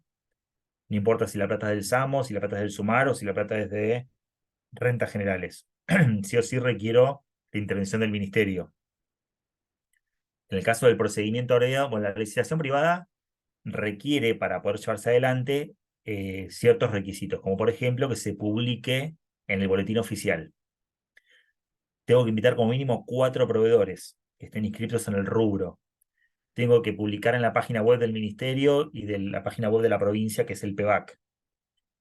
Y esos plazos hacen que normalmente estemos en fechas de apertura que más o menos rondan los 15 días. O sea, desde que yo tengo el requerimiento autorizado, o sea, primero hay un jefe de servicio que me dice necesito algo. Eso se traduce en un requerimiento, se manda al ministerio, a mi dirección. Nosotros autorizamos eso. Desde ese momento tengo que calcular aproximadamente unos 15 días entre que se publica en el boletín oficial y en las páginas para poder fijar fecha de apertura. A los 15 días vienen los proveedores con sus sobres y presentan sus ofertas. Ahí lo analiza el hospital. Hay una comisión de asesora de preadjudicación que va a decir, bueno, de estas 3 ofertas, esta es la mejor por tal cosa, esta no cumple con tal requisito y esta otra, si bien cumple, es un poco más cara. Puede ser que el hospital decida contratar con el más caro porque tiene alguna característica que lo diferencia. Se puede hacer, se justifica nada más, pero se puede hacer, digamos. Es la oferta más conveniente, no la oferta más barata. El típico ejemplo de esto puede ser la compra de una impresora, donde por ahí la impresora es muy barata, pero si los cartuchos son carísimos, bueno, se hace el análisis completo, no solamente de la impresora, sino la impresora más los cartuchos a lo largo de la vida útil para poder diferenciar una impresora de otra. Entonces, bueno, no sé ya qué estaba contando, pero me perdí. Bueno, y lo otro que puede contratar el hospital son procedimientos abreviados. Estos procedimientos abreviados que están dentro de las contrataciones directas, ya el monto límite que tengo son 16.750.000, o sea que es bastante menor, y como requisitos formales tengo que invitar a 2 proveedores, ya no 4, sino 2 del rubro, y no se publica en el boletín oficial. Entonces, básicamente lo que yo puedo hacer es estar llamando a un procedimiento abreviado. En 4 o 5 días puedo fijar una fecha de apertura. Esto obviamente se intenta hacer la fecha de apertura lo más largo posible, porque cuando yo más rápido lo pongo, menos proveedores van a tener oportunidad de presentarse. Porque obviamente hay un proceso de armado de la oferta en un contexto como el que tenemos ahora, ni hablar, donde eso lleva un tiempo. Entonces, si yo digo, bueno, estoy apurado, pongo fecha de apertura el martes que viene, y probablemente no tenga ofertas, porque no tengo tiempo de que los proveedores se enteren, que manden el sobre o que vayan personalmente. Entonces, eso también, digamos, hay que tenerlo en cuenta. Y después tenemos la factura conformada, que es otra forma de contratación, donde ya no hay, ya no hay publicaciones, directamente se consiguen 3 presupuestos, se elige el más barato, va y se compra. Eso lo pueden hacer solamente con plata del SAMO o del SUMAR, ya no de rentas generales, no está delegada esa función. Y básicamente lo que hacemos con este mecanismo de contratación es llevar adelante el chiquitaje o la urgencia, digamos. Voy a comprar, ya no necesito que el proveedor esté inscrito como proveedor del Estado, sino que es una factura conformada, con lo cual puedo comprar a la ferretería de la esquina si quiero. Eh, Siempre y cuando, digamos, presente la documentación impositiva, no voy a tener esa restricción.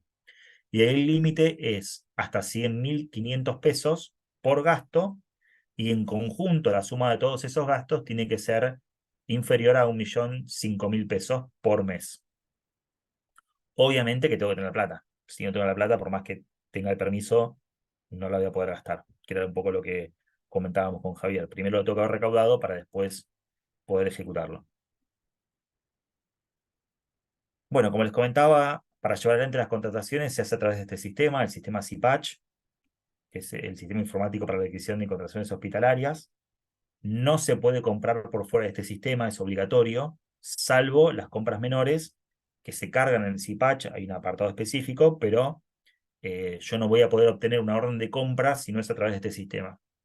Y usar este sistema implica que estén controlados por nosotros, y ahí es donde empieza un poco el juego del control ministerial, digamos, para la ejecución.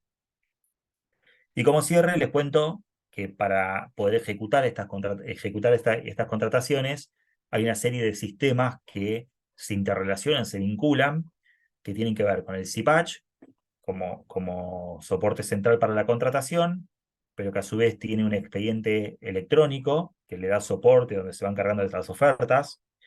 Hay un sistema que se llama ADM, o una plataforma, que lo que hace básicamente es codificar todos los bienes y servicios de la provincia, que también está respaldado por un catálogo. Después hay otro sistema que es para poder liquidar esas facturas que se presenten para el pago. Y hay un sistema SIGAF, que básicamente lo que hace es registrar contablemente el devengamiento contable de todo esto que fue sucediendo, para que después se ocurra el pago a través de la tesorería.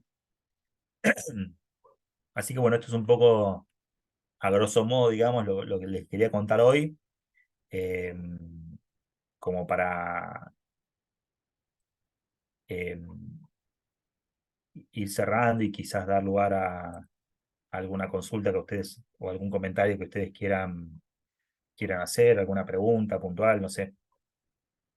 Yo te quería, yo te quería preguntar, ¿hay una resolución de la superintendencia para el pago de pacientes con COVID que sean internados, pasados a terapia o intubados? Es la 326 de la Superintendencia de Servicios de Salud. ¿Ustedes han recibido por esa atención ese pago? Mira, yo no te puedo hablar específicamente porque sinceramente yo no estoy en la dirección de recuperación de costos, pero sí hay Ah, hospitales que han facturado las prestaciones. Sé que la mayoría de los hospitales no están recibiendo los pagos en forma directa de las obras sociales, y esto tiene que ver con que en cierta forma utilizan la auditoría que hace la superintendencia gratis de las prestaciones que hacen las obras sociales, los hospitales para las obras sociales. Así que en ese caso te diría que el pago en general no ocurre directo de la obra social. Si específicamente cobraron o no algún hospital, no te quiero decir que sí o que no, porque te estaría mintiendo, no tengo el dato. es una resolución general para todos los efectores que atiendan COVID. Sí, Y sí, estoy al tanto del incluirá, pago y sé que es importante el valor, no lo tengo presente, sí, pero sé es que es importante importante, el muy, valor. muy importante. Sí. Sí. En- La otra cosa que te Entiendo. quería preguntar, de 100, por ejemplo, de 100 personas que atienden cubiertas con prepago y con obra social, ¿no? Para decir las dos coberturas más importantes. De esos 100 pacientes, ¿ustedes qué porcentaje logran, también dependiendo un poco de la calidad del servicio de facturación, como vos Exacto. bien has dicho? Pero supongamos que la facturación fuera correcta en general. Sí. eh, ¿Qué porcentaje se recupera en el caso de las obras sociales y qué porcentaje se recupera en el caso de los prepagos? Mirá, yo te hablo por la información que yo manejo, que seguramente no es muy actualizada, pero lo que te puedo decir es que de la población total que se atiende, en general, depende del hospital, ¿no? Pero en promedio, alrededor de un 30%, 35% tiene cobertura mutualizada. Sí, Y de ese universo, sí, más o menos el 80% corresponde a PAMI y IOMA. sí, El resto corresponde al resto de las entidades de cobertura. sí. Y en general, el índice de recupero de lo facturado estaba por encima, yo ahora por ahí me quedé con un poco de dato viejo, pero estaba alrededor del 45% en forma directa y el resto sí o sí requería algún tipo de intervención. Y cuando se requiere algún tipo de intervención, ¿se logra el éxito? Suponete, vos nombraste las acciones judiciales, no sé si te referís a Sí. esa intervención. ¿Se logra éxito con alguna frecuencia importante? Ahí hay que diferenciar un poquito, porque, por ejemplo, el ministerio no le hace juicio ni a IOMA ni a PAMI. Ah, Cuando se intentó en algún momento, hubo, creo que alrededor de 3, 4 expedientes que se llevaron a la última instancia previo al juicio, y ahí, digamos, interviene la política intentando algún tipo de acuerdo, con lo sí, cual no tengo registro de que se haya llevado adelante la acción sí, judicial. sí. Eh, sí con el resto de las obras sociales se utiliza la vía de apremio que está prevista en la ley del SAMO. Hay un Bien. organismo que se dedica al recupero de costos y que traba inhibiciones y que es una herramienta que realmente funciona porque obviamente cuando uno le traba una inhibición a una obra social o a una prepaga o quien fuera, normalmente, digamos, se presentan para poder ejecutar, digamos, pero eh, como el 85-80% de la facturación corresponde a estas dos entidades, se acota bastante, digamos, el margen que se tiene para poder llevar adelante el recupero. Cuando vos hablas de los precios que uno paga desde un hospital que tiene cierta habitualidad en la compra y a veces volumen, ¿son inferiores a los de mercado, aún en los casos en que se pague en forma inmediata? ¿O los efectores, de alguna manera, no sé si es un abuso, pero saben que finalmente van a cobrar y se arriesgan a cobrar por arriba del precio del mercado, con lo cual uno haga lo que haga, aunque pague de inmediato, termina pagando un poco más que si fuera un particular a hacer una compra? ¿Cuál es tu idea? Mirá, nosotros lo que estamos viendo, por lo menos en la actualidad, hay como dos escenarios: Ah, pre-paso, post-paso, en la ajá, actualidad, ¿no?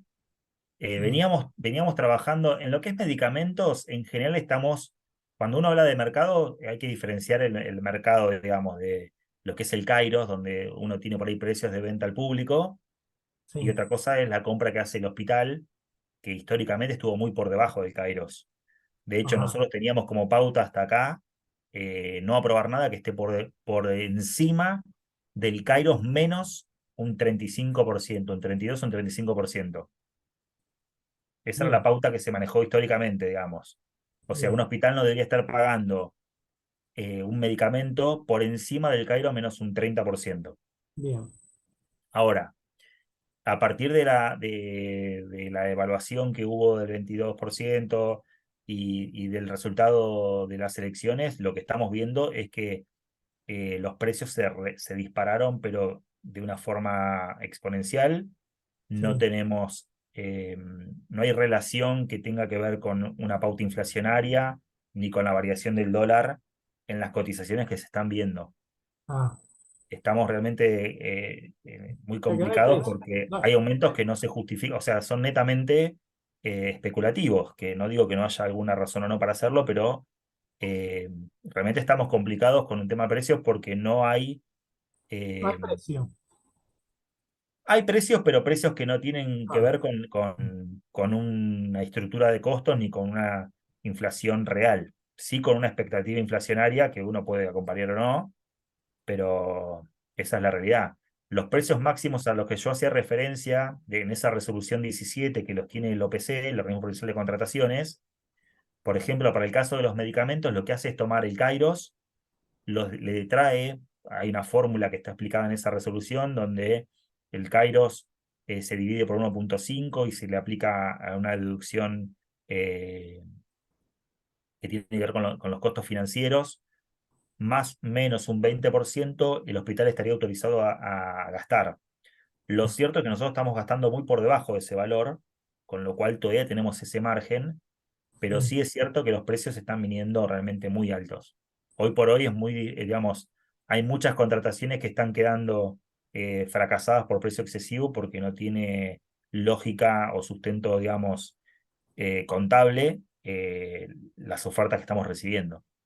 Obviamente que uno trata de no desabastecer, pero es realmente crítico la situación. En medicamentos, ¿ustedes tienen privilegio para comprar laboratorios de No. producción pública? O sea, ¿lo tienen como los laboratorios públicos están privilegiados en las compras del Estado? No, nosotros, de hecho, los laboratorios en general no le ofertan a la provincia, Ah, lo hacen a través de droguerías. Hace muchos años que los laboratorios directamente no hacen ofertas de medicamentos, sino que lo hacen a través de droguerías, que tienen sus representantes, y le transfieren el riesgo, digamos, de la contratación a estas droguerías que son intermediarias. los de producción pública, por ejemplo, el de La Plata, Sí, el de La Plata eso sí, el de La Plata produce, pero no se le compra. O sea, el de no, La Plata produce y se distribuye, digamos. no se le compra porque pertenece a la provincia. Claro, de Pero, hecho, ah, el hospital, por ejemplo, el laboratorio, es uno de los efectores que están autorizados a comprar por CIPACH, por toda esta forma que yo les comentaba recién. Para sí. nosotros es un hospital más. O sea, Perfecto. compra a través del mismo sistema. La diferencia es que el producido del laboratorio después se distribuye tanto en hospitales públicos provinciales como municipales. ¿Y nos podrías dar un recordatorio de esos términos que usás de reserva, de vengado, ejecutado Sí, y comprometido? cuando uno habla de ejecución del gasto, habla de 4 etapas en general. La primera etapa es la etapa del preventivo, es decir, una vez que que el jefe del servicio, que el hospital o quien fuera genera un requerimiento, lo tiene que valorizar. Esa valoración que se hace de ese requerimiento es un estimado a gastar, que se hace con un justiprecio, que se llama, es decir, lo que yo estimo que voy a gastar. Para ese justiprecio normalmente se toma la última compra, la última orden de compra que haya emitido yo, o algún hospital de algún bien similar, con eso hago el justiprecio. Y con eso es que yo hago la reserva preventiva, es decir, separo, entre comillas, hablo yo, ¿no? Separo este dinero para poder hacer frente a la contratación, que era lo que yo le comentaba a Javier, que yo puedo tener guardada la plata por un justiprecio de un ecógrafo y después termino gastándolo en otra cosa porque hay una necesidad que se considera primordial, entonces desafecto ese compromiso preventivo. Hasta acá no hay contrato. Lo que hay es una necesidad y una intención de compra. Yo reservo plata para hacer frente a esa contratación. La segunda etapa del gasto es el compromiso definitivo. ¿Cuándo ocurre esto? Cuando el director del hospital, a través de una disposición, adjudica una contratación a un proveedor. Ahí ya hay el compromiso pasa de ser provisorio o preventivo a definitivo. Yo tengo exactamente lo que voy a gastar porque ya está la oferta y ya la estoy adjudicando. Lo que yo pensaba gastar, tengo un termo que vale, estimo que vale, no sé, 10.000 pesos, lo termino gastando o comprando en 11.538,34. Bueno, ese es mi definitivo y se Sí. traduce contablemente con la emisión de la orden de compra. Ya hay un contrato. Ah, Entonces, a partir de esa emisión de la orden de compra, yo ya no puedo echarme atrás. Ese compromiso preventivo pasa a ser definitivo. sí. Ahora, una vez que el proveedor entrega la mercadería, que se formaliza la entrega del bien o servicio, hay un remito y una presentación de una factura. Con eso voy a la tercera etapa del gasto, que es el liquidado. Es decir, ya se prestó el servicio, ya se devengó eh, contablemente y ahora lo que tengo que hacer es liquidar. Para eso emite una orden de pago. Esa orden de pago la va a emitir el propio hospital, si los fondos son de Samo Sumar, o se le llama C41 si los fondos son de rentas generales. Ahí liquidé. Y con esa liquidación voy a la cuarta etapa, que es la etapa del pago. Es decir, si estoy en el hospital y compré por Samo, le hago el cheque, entrega el recibo y ahí se extinguen las obligaciones de las partes, tanto del proveedor que ya entregó, como del hospital de pagar la prestación. Esa sería la cuarta etapa de la ejecución.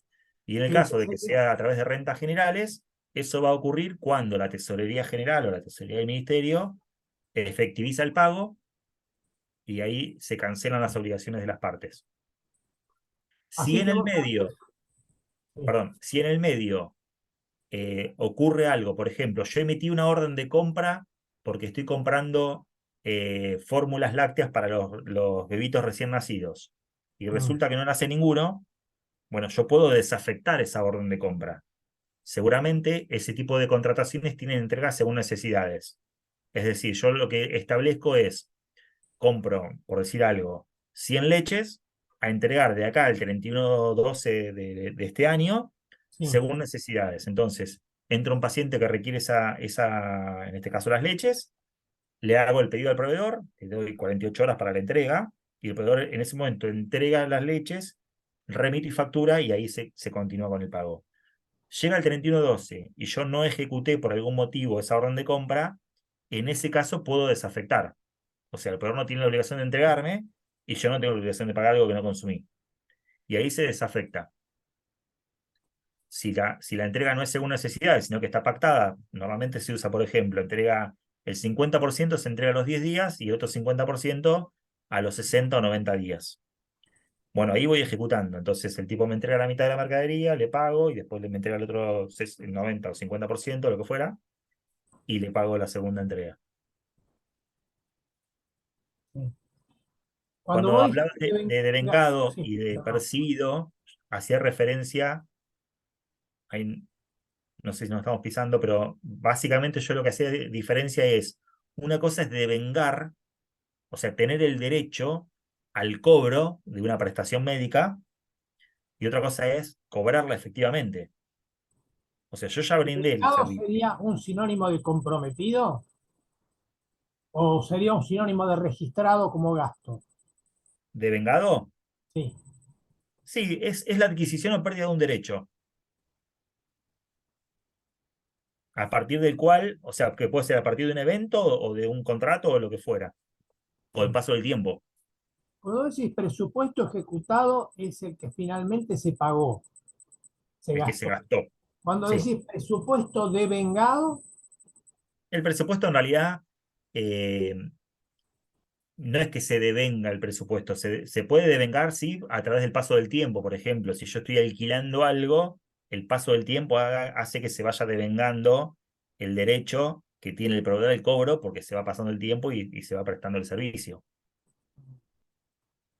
No sé si soy claro, por ahí son términos contables, pero básicamente tiene que ver con esto, con la adquisición o pérdida del derecho en función de algo. Pues el paso del tiempo, la entrega de un bien o servicio, la prestación de algún servicio puntual. así que Nosotros, presupuesto aprobado, presupuesto comprometido, presupuesto ejecutado. Serían exacto. para tener Y después, conceptos, después viene el pagado. etapas diferentes. Exacto. Hay 4 etapas, como decía recién. Preventivo, definitivo, mandado a pagar y pagado. Mm. ¿Nosotros qué hacemos? Normalmente, cuando empieza el año, digo, bueno, a ver, ¿cuánto gastó este hospital? Este año nos fijamos cuánto gastó, pero cuánto gastó, o sea, cuánto ejecutó, cuánto tuvo orden de compra realmente, no cuánto yo le di y después el hospital intentó la compra, quedó desierta, fracasó por precio excesivo. eh, o sea, cuánto realmente ejecutó, cuánto tuvo orden de compra. De eso yo tomo el presupuesto y lo paso para este ejercicio y aplico pautas. Por ejemplo, la inflación del periodo. Y ahí empiezo a jugar con las otras variables. ¿Abrió tal servicio o no lo abrió o cerró un servicio? Eh, por ejemplo, todo lo que es medicación IRAP en general se financia aparte porque tiene mucha estacionalidad esas contrataciones. Puede ser que un ejercicio venga muy cargado las enfermedades respiratorias, entonces tengamos que hacer un gran aporte y se dan en distintos momentos. A veces todo lo que es IRAP se adelanta o se atrasa en el tiempo en función del clima o no sé, de qué cuestiones médicas tiene que ver. Entonces, eso también, digamos, impacta en el presupuesto que uno le va a ir asignando o no a cada hospital. Los ATN tienen baja vigencia, ¿no? Dentro del Sí, monto total, ¿eh? muy baja, bajísima, le diría. Yo he visto pocos. Los ADN son una decisión gubernamental, Los ATN, sí, sí, es político, digamos. Es raro claro. que un hospital consiga un ATN. Ha pasado, pero bueno, es raro. Que normalmente se hace por vinculaciones políticas, que consiguen que directamente haya un aporte del Tesoro Nacional para un hospital específico. En todo caso, esos aportes los recibe el ministerio, más que un hospital. Forma parte del financiamiento del hospital, sí, pero llega a través de otra área.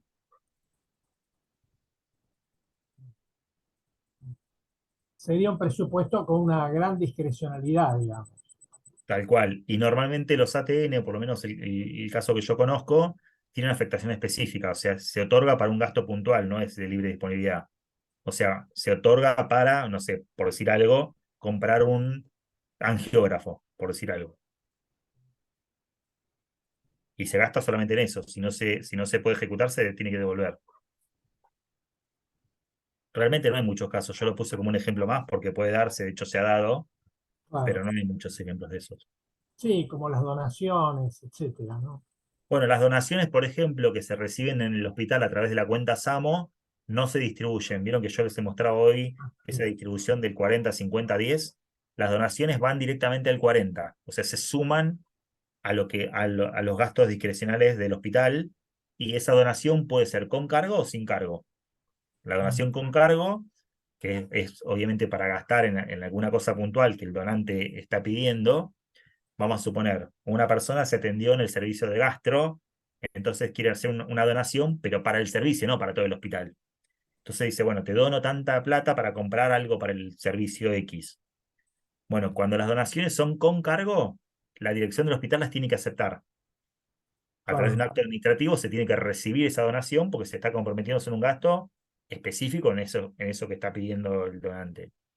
Y si eso no ocurre, el dinero se tiene que devolver. Si Claro. la donación es sin cargo, no hace falta recibirla en general porque una persona puede donar. Hay muchas donaciones que son anónimas, inclusive, o, digamos, el interesado no quiere que haya alguna identificación o reconocimiento, entonces se ingresa directamente el 40% y se gasta como un recurso más dentro de los que maneja o dispone la dirección del hospital. Ujú.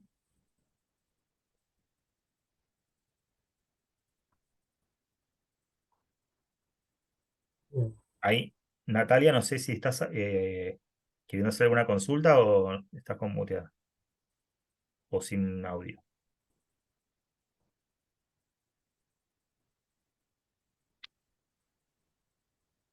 Ahí,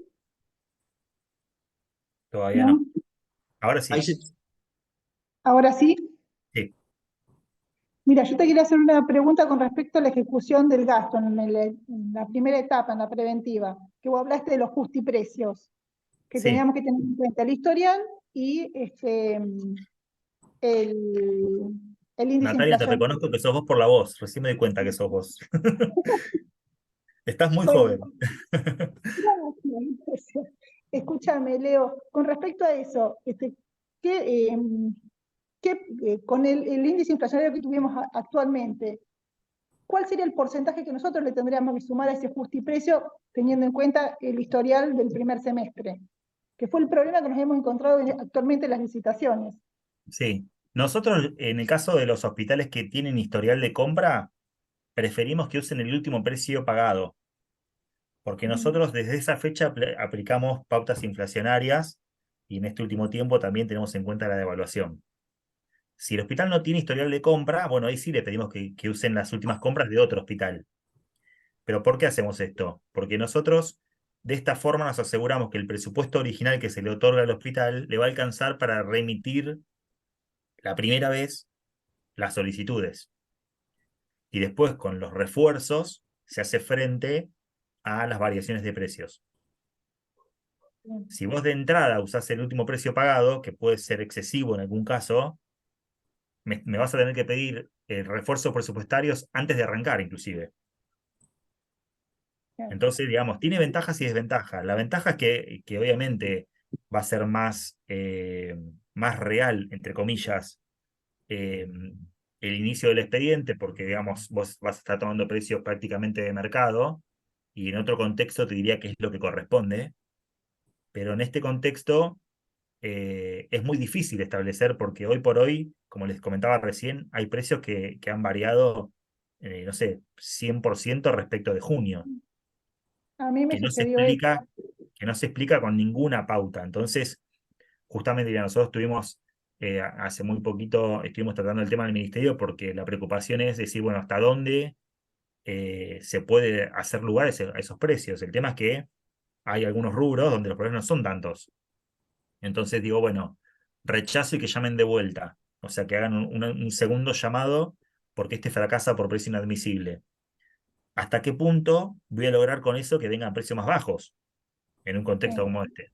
Ujú. Entonces, realmente es algo bastante complicado porque por un lado, digamos, uno no puede pagar cualquier cosa porque está haciéndole lugar a la especulación de 4 o 5 vivos, pero por otro lado no puede desabastecer.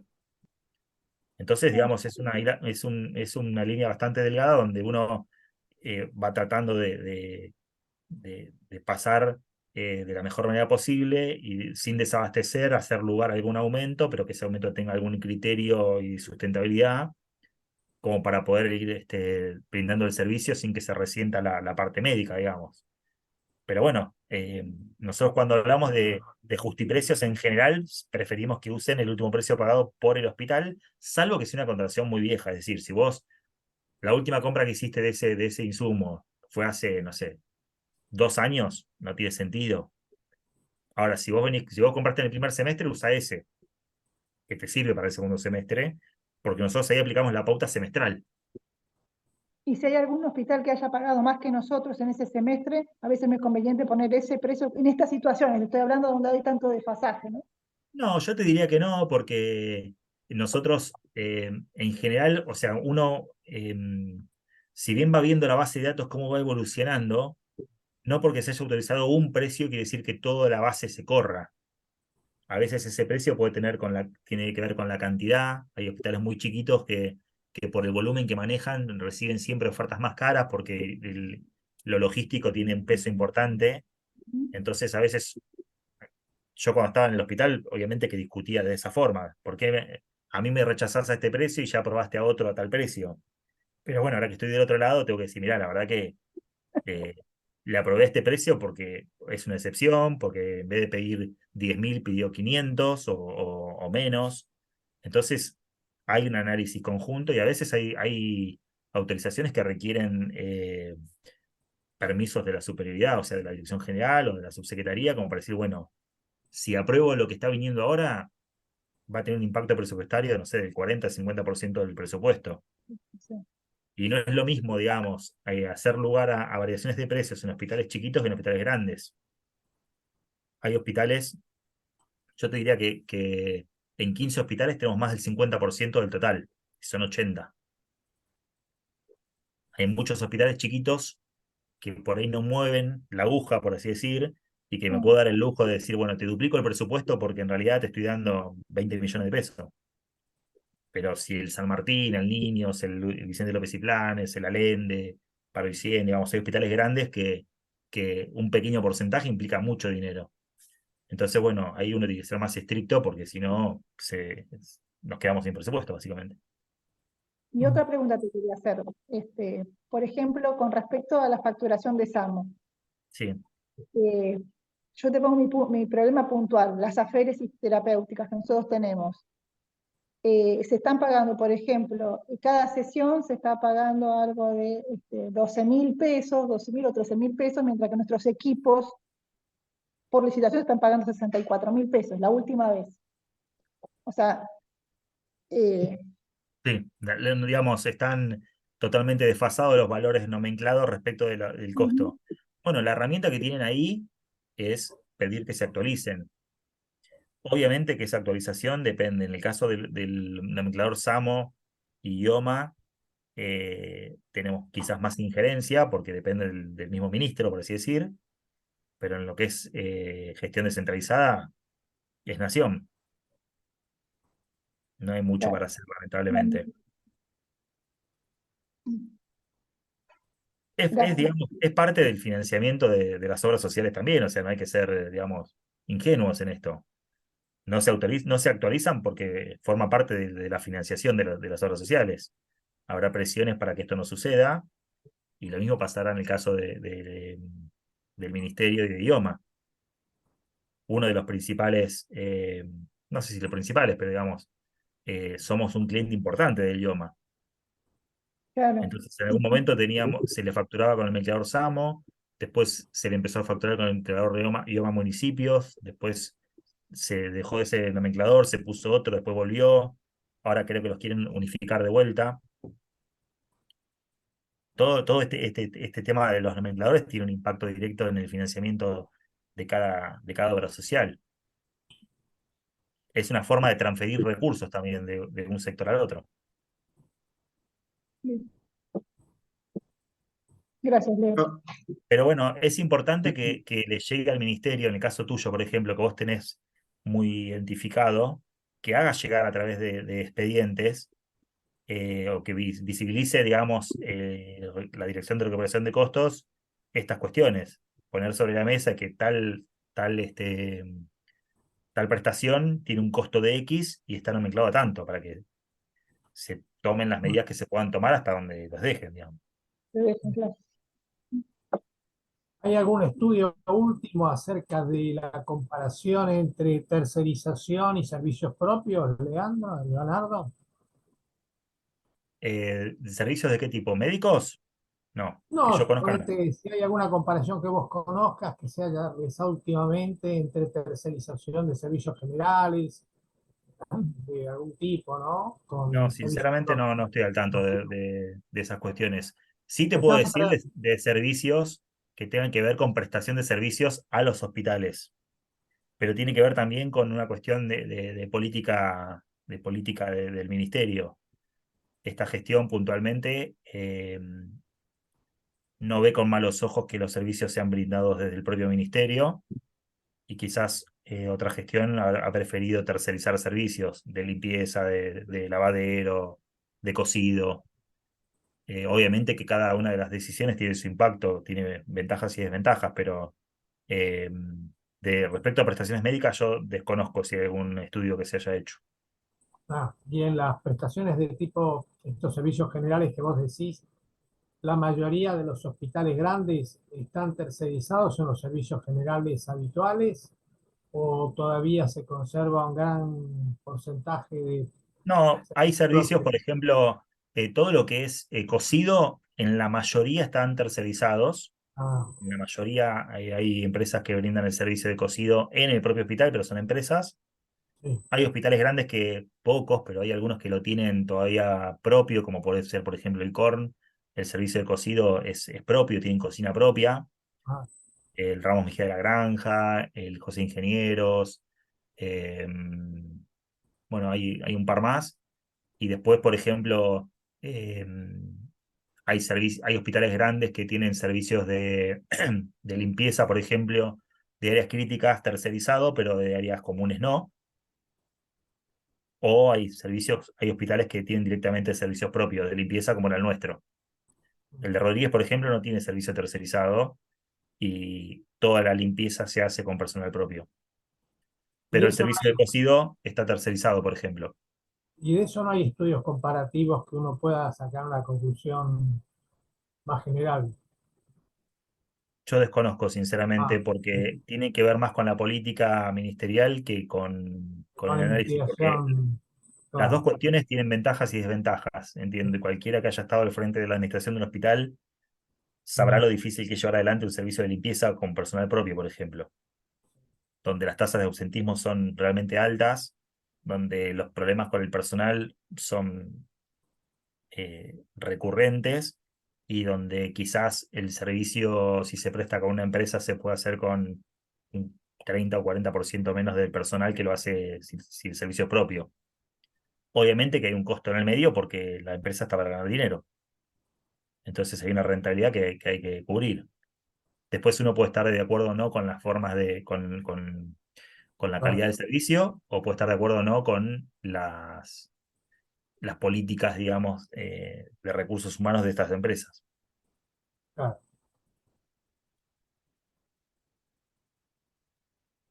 Te Bueno, muy hago, interesante. Leo, hay una consulta de coordinación NEO. Ahí dice, el 35% del plan Sumar debería trimestralmente ir al personal del área. No, al personal no. Es el tope, digamos, lo que yo les planteaba hoy es hasta el 35% de lo que se recauda, hasta el 35% se puede gastar en bonificaciones al personal. Mm, En el hospital de Rodríguez, por decir algo, porque bueno, somos 3 los que pasamos por ahí, no sé si habrá alguien más, esa tope era el límite. O sea, en el hospital nuestro se distribuía todo, el máximo que era el 35%. Pero yo sé de hospitales donde no se distribuye nada. Es un tope, hasta el 35%. Y ese 35% es en personal, no es solamente en personal de neo o de gineco o de pediatría, digamos, es personal. Después, la estrategia de la dirección del hospital puede hacer que esto sea de una forma o de otra. Y Leo, te hago una consulta más. Este sistema de recupero de costos, Perdón, ¿se puede? Javi. Sí. Del sumar, cuando hablamos del SAMO, el 50% que se distribuye en bonificaciones, eso sí está normatizado y no se puede cambiar. Pero en el sumar es una decisión de la dirección del hospital, cómo lo distribuye. Ah, justo te estaba preguntando eso, si se podía de alguna manera, por ejemplo, terciarizar para que sea administrado por la empresa, que terciarizar Mirá, ese servicio. el SAMO, por ejemplo, hay experiencias en la época del doctor Musi, no sé si alguno, bueno, si muchos de ustedes estaban como yo, digamos, prestando servicios, habían hospitales que tenían el servicio de recuperación de costos tercerizado. Y esas empresas cobraban un porcentaje del recaudado, que estaba en el orden del 8 o 10%, y llevaban adelante el servicio de identificación y facturación. Lo cierto, por lo menos en la experiencia de lo que yo pude ver, porque digamos, en ese momento trabajaba en el SAMO y nos tocó auditar a varias de esas empresas, el laburo lo hacía la gente del hospital, es la realidad. Porque es muy difícil, digamos, si tenés que tener mucho personal para cubrir todo el hospital, porque la prestación, digamos, la ejecuta un médico, escribe el médico o debiera, la gente de estadística hace el pase de sala, entonces va tomando el ingreso, está la admisión, entonces, ¿hasta qué punto, digamos, tercerizar eso? En ese momento se tomó la decisión, cuando ingresa el doctor Pasaglia al ministerio, se tomó la decisión de dar de baja a todas las empresas, porque uno veía que donde había empresas no había una mejor recaudación respecto de donde no había. Entonces, no se justificaba, digamos, pagar, digamos, un 10% de la recaudación, un 8% de la recaudación por algo que no tenía impacto en la eficiencia, por así decir. En el caso de los hospitales públicos municipales que están incorporados al SAMO, la distribución de esos fondos la tienen que sostener por un año y es obligatorio el 10% al fondo provincial, como yo les contaba hoy, viste esa distribución, y del 90% restante es de libre disponibilidad para el municipio. Eso a través de una ordenanza municipal y después un decreto se reglamenta y la única, digamos, el único coto, si se quiere, se le pone es que se sostenga ese sistema por un año. Al año pueden modificarlo, entonces pueden tener un sistema de distribución de un 20% o del 100%, o de nada. Hay municipios, yo recuerdo, creo que era Almirante Brown, cuando se incorporó en su momento, no distribuía nada de la bonificación. Era todo para gasto de inciso 4, que no sé, no lo veo mal tampoco. Después, bueno, creo que hubo algunos cambios al respecto, pero y hay hospitales donde por ahí municipales donde eh, se distribuye más del 50%, que es lo que ocurre en la provincia. Ahora, qué carga administrativa le asigna el hospital a esa función va a depender de decisiones políticas o sanitarias del hospital. Nosotros, no sé si vos recordás, pero intentamos darle un empujón importante a lo que era recupero de costos, porque entendíamos que era una fuente de financiamiento genuina y que iba a dar lugar. Y después te encontrás con cuestiones que tienen que ver con lo edilicio, con lo cultural dentro del hospital.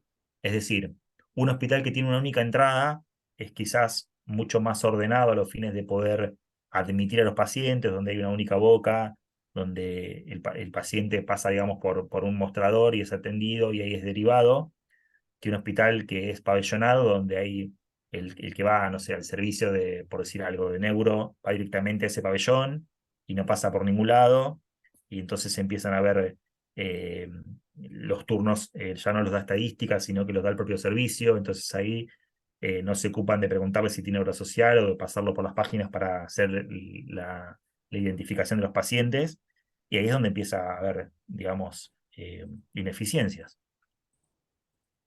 Y me recuerdo bien, el cambio fue sustancial, fue como el día y la noche, el recupero de Lo costos. que tiene esto que así como se puede, o cuesta mucho, digamos, generar la cultura del registro, y es muy fácil perderla, digamos, porque esto implica trabajo para la gente. No es lo mismo atender a un paciente y darle un turno, ¿qué tal? ¿Con quién se quiere atender? Tal cosa, si tome, venga. Y otra cosa es pedir el documento, pasarlo por la página, ver si tiene o no tiene obra social, registrarlo en el caso de que no esté. Eh, Obviamente que, digamos, tiene una contraprestación, que es la bonificación, pero hay un trabajo intenso que hay que hacer, y que uno lo que escucha a veces es que decir, bueno, ¿para qué me voy a matar yo si el que está al lado mío cobra lo mismo y no hace nada? Y entonces nivelamos para abajo. Pero bueno, todo depende de los actores. Hay hospitales, como les decía al principio, que tienen un muy buen recupero y lo cuidan. También tiene que ver con la cantidad de personal que hay en el hospital. No es lo mismo distribuir entre 1.200 empleados que distribuir entre 60 o 70, como tiene, por ejemplo, hemoterapia. O el odontológico de Olivo, que yo les comentaba hoy, que es un caso donde uno dice, bueno, voy a trabajar ahí porque está bueno, porque tengo casi un sueldo extra con el SAMO. Si uno se pone a analizar la composición del ingreso, quizás con que no se nos escape en ninguno de los internados, mira lo que te digo, o sea, comparativamente el costo de una prestación de una internación versus la atención por guardia o en consultorios, obviamente que todo suma, pero quizás una internación o una de estas prestaciones, como decía recién Natalia, vale o sea, agarraste, se te escapa uno de estos y es lo mismo que 100 de los otros. Entonces, ahí depende mucho de cómo es el sistema de admisión y de las altas. O sea, no permitir el alta a un paciente hasta que no estén los papeles presentados, porque una vez que se fue, se fue. Una vez que no me firmó, no me firmó. Y si el médico no evolucionó, no evolucionó. Y lo que decías hoy, digamos, lo que no se escribe no se hace. Entonces, digamos, es importante que el compromiso de todos los actores del sistema, para mucho más en el SAMO que en el SUMAR, porque el SUMAR son pocos servicios los que generan este tipo de prestaciones, entonces es mucho más fácil, digamos, reunir la información. Pero lo que es el resto del hospital, digamos, depende mucho de la conciencia que uno logre generar o no en el personal, para que aporte o no aporte. Y los médicos son fundamentales. Cuánto escriben, cuánto no escriben. Siempre hay un dicho que digamos, el alma caritativa de la mañana queda a un lado a partir del lado de la tarde cuando atienden el consultorio, que ahí no se les escapa a nadie. Y escriben lo que tienen que escribir, bueno, forma parte de la cultura hospitalaria, digamos.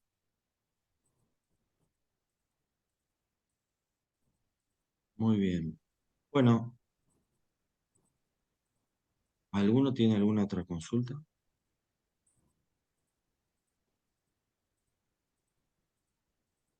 Bueno, Leo, la verdad que súper enriquecedora esta clase. Va a quedar grabada. eh, Vamos a ir editando algunos puchitos, cositas, pero la vamos a dejar grabada y la vamos a subir con tu permiso al canal de YouTube del curso superior de Administración Hospitalaria del Colegio Médico y queda para consulta de los alumnos y seguramente también para la consulta de todos los que quieran ver este tema, ¿no? Que fue Bueno, no, la verdad interesante. que un gusto. Espero haber sido claro, no haberlos aburrido demasiado. Son cuestiones por ahí medias duras que a los que estamos en este tema por ahí pueden interesar un poco más y quizás al resto que nos toca de costado es un bodrio. Pero bueno, la idea es transmitir un poquito el marco. Después seguramente, no sé, no sé si dejan las diapositivas o no, eso como ustedes quieran, porque son material de consulta. Pero la idea, digamos, es que sea una idea de qué es lo que puede hacer un director de hospital y qué fondos puede ejecutar. Después el resto, bueno, hay otras formas, hay otras fuentes como PNUD, bueno, hay otras cuestiones que también hacen a que el hospital se nutra de bienes o servicios, pero un poco lo que les estuve contando hace el 90 o 95% o más de lo que un director de hospital o un administrador de hospital puede manejar, digamos. Y seguramente, Leo, además, contar con un Lalín en una dirección es Hay muchos, ¿eh? abismalmente. Sí, Hay sí, muchos pero lalines, ¿eh? sí, sí, sí, Hoy por pero hoy, la verdad que quizás, bueno, no sé cuál es la formación de base de las personas que están escuchando, pero muchas veces en los hospitales las áreas administrativas no son tan reconocidas, porque siempre se va a lo médico o a la parte de enfermería, que no digo que no tenga obviamente su importancia, porque digamos son el corazón del hospital, pero muchas veces con una mala gestión administrativa detrás se complica muchísimo porque las cosas que necesitan para brindar los servicios y las prestaciones no llegan. Y entonces, digamos, cuando las cosas andan bien, somos invisibles y cuando las cosas no andan tan bien, digamos, somos el foco de atención quizás se acuerdan, digamos, de nuestra familia porque, bueno, ahí se dan cuenta de la importancia que tiene la gestión administrativa de los hospitales. Así que, bueno, nada, suerte en los que les toque y a disposición también para evacuar alguna duda o si más adelante, bueno, surge alguna otra cuestión donde pueda aportar, con gusto. muy Muchísimas bien, gracias. Leo. Ha sido clarísimo y, como decía Javier, muy útil para todos aquellos que tengan alguna función relacionada con este tema.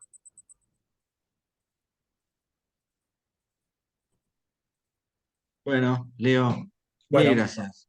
gracias. Muchísimas Un gracias. saludo para todos. Seguimos en contacto. Muchas Bárbaro. gracias.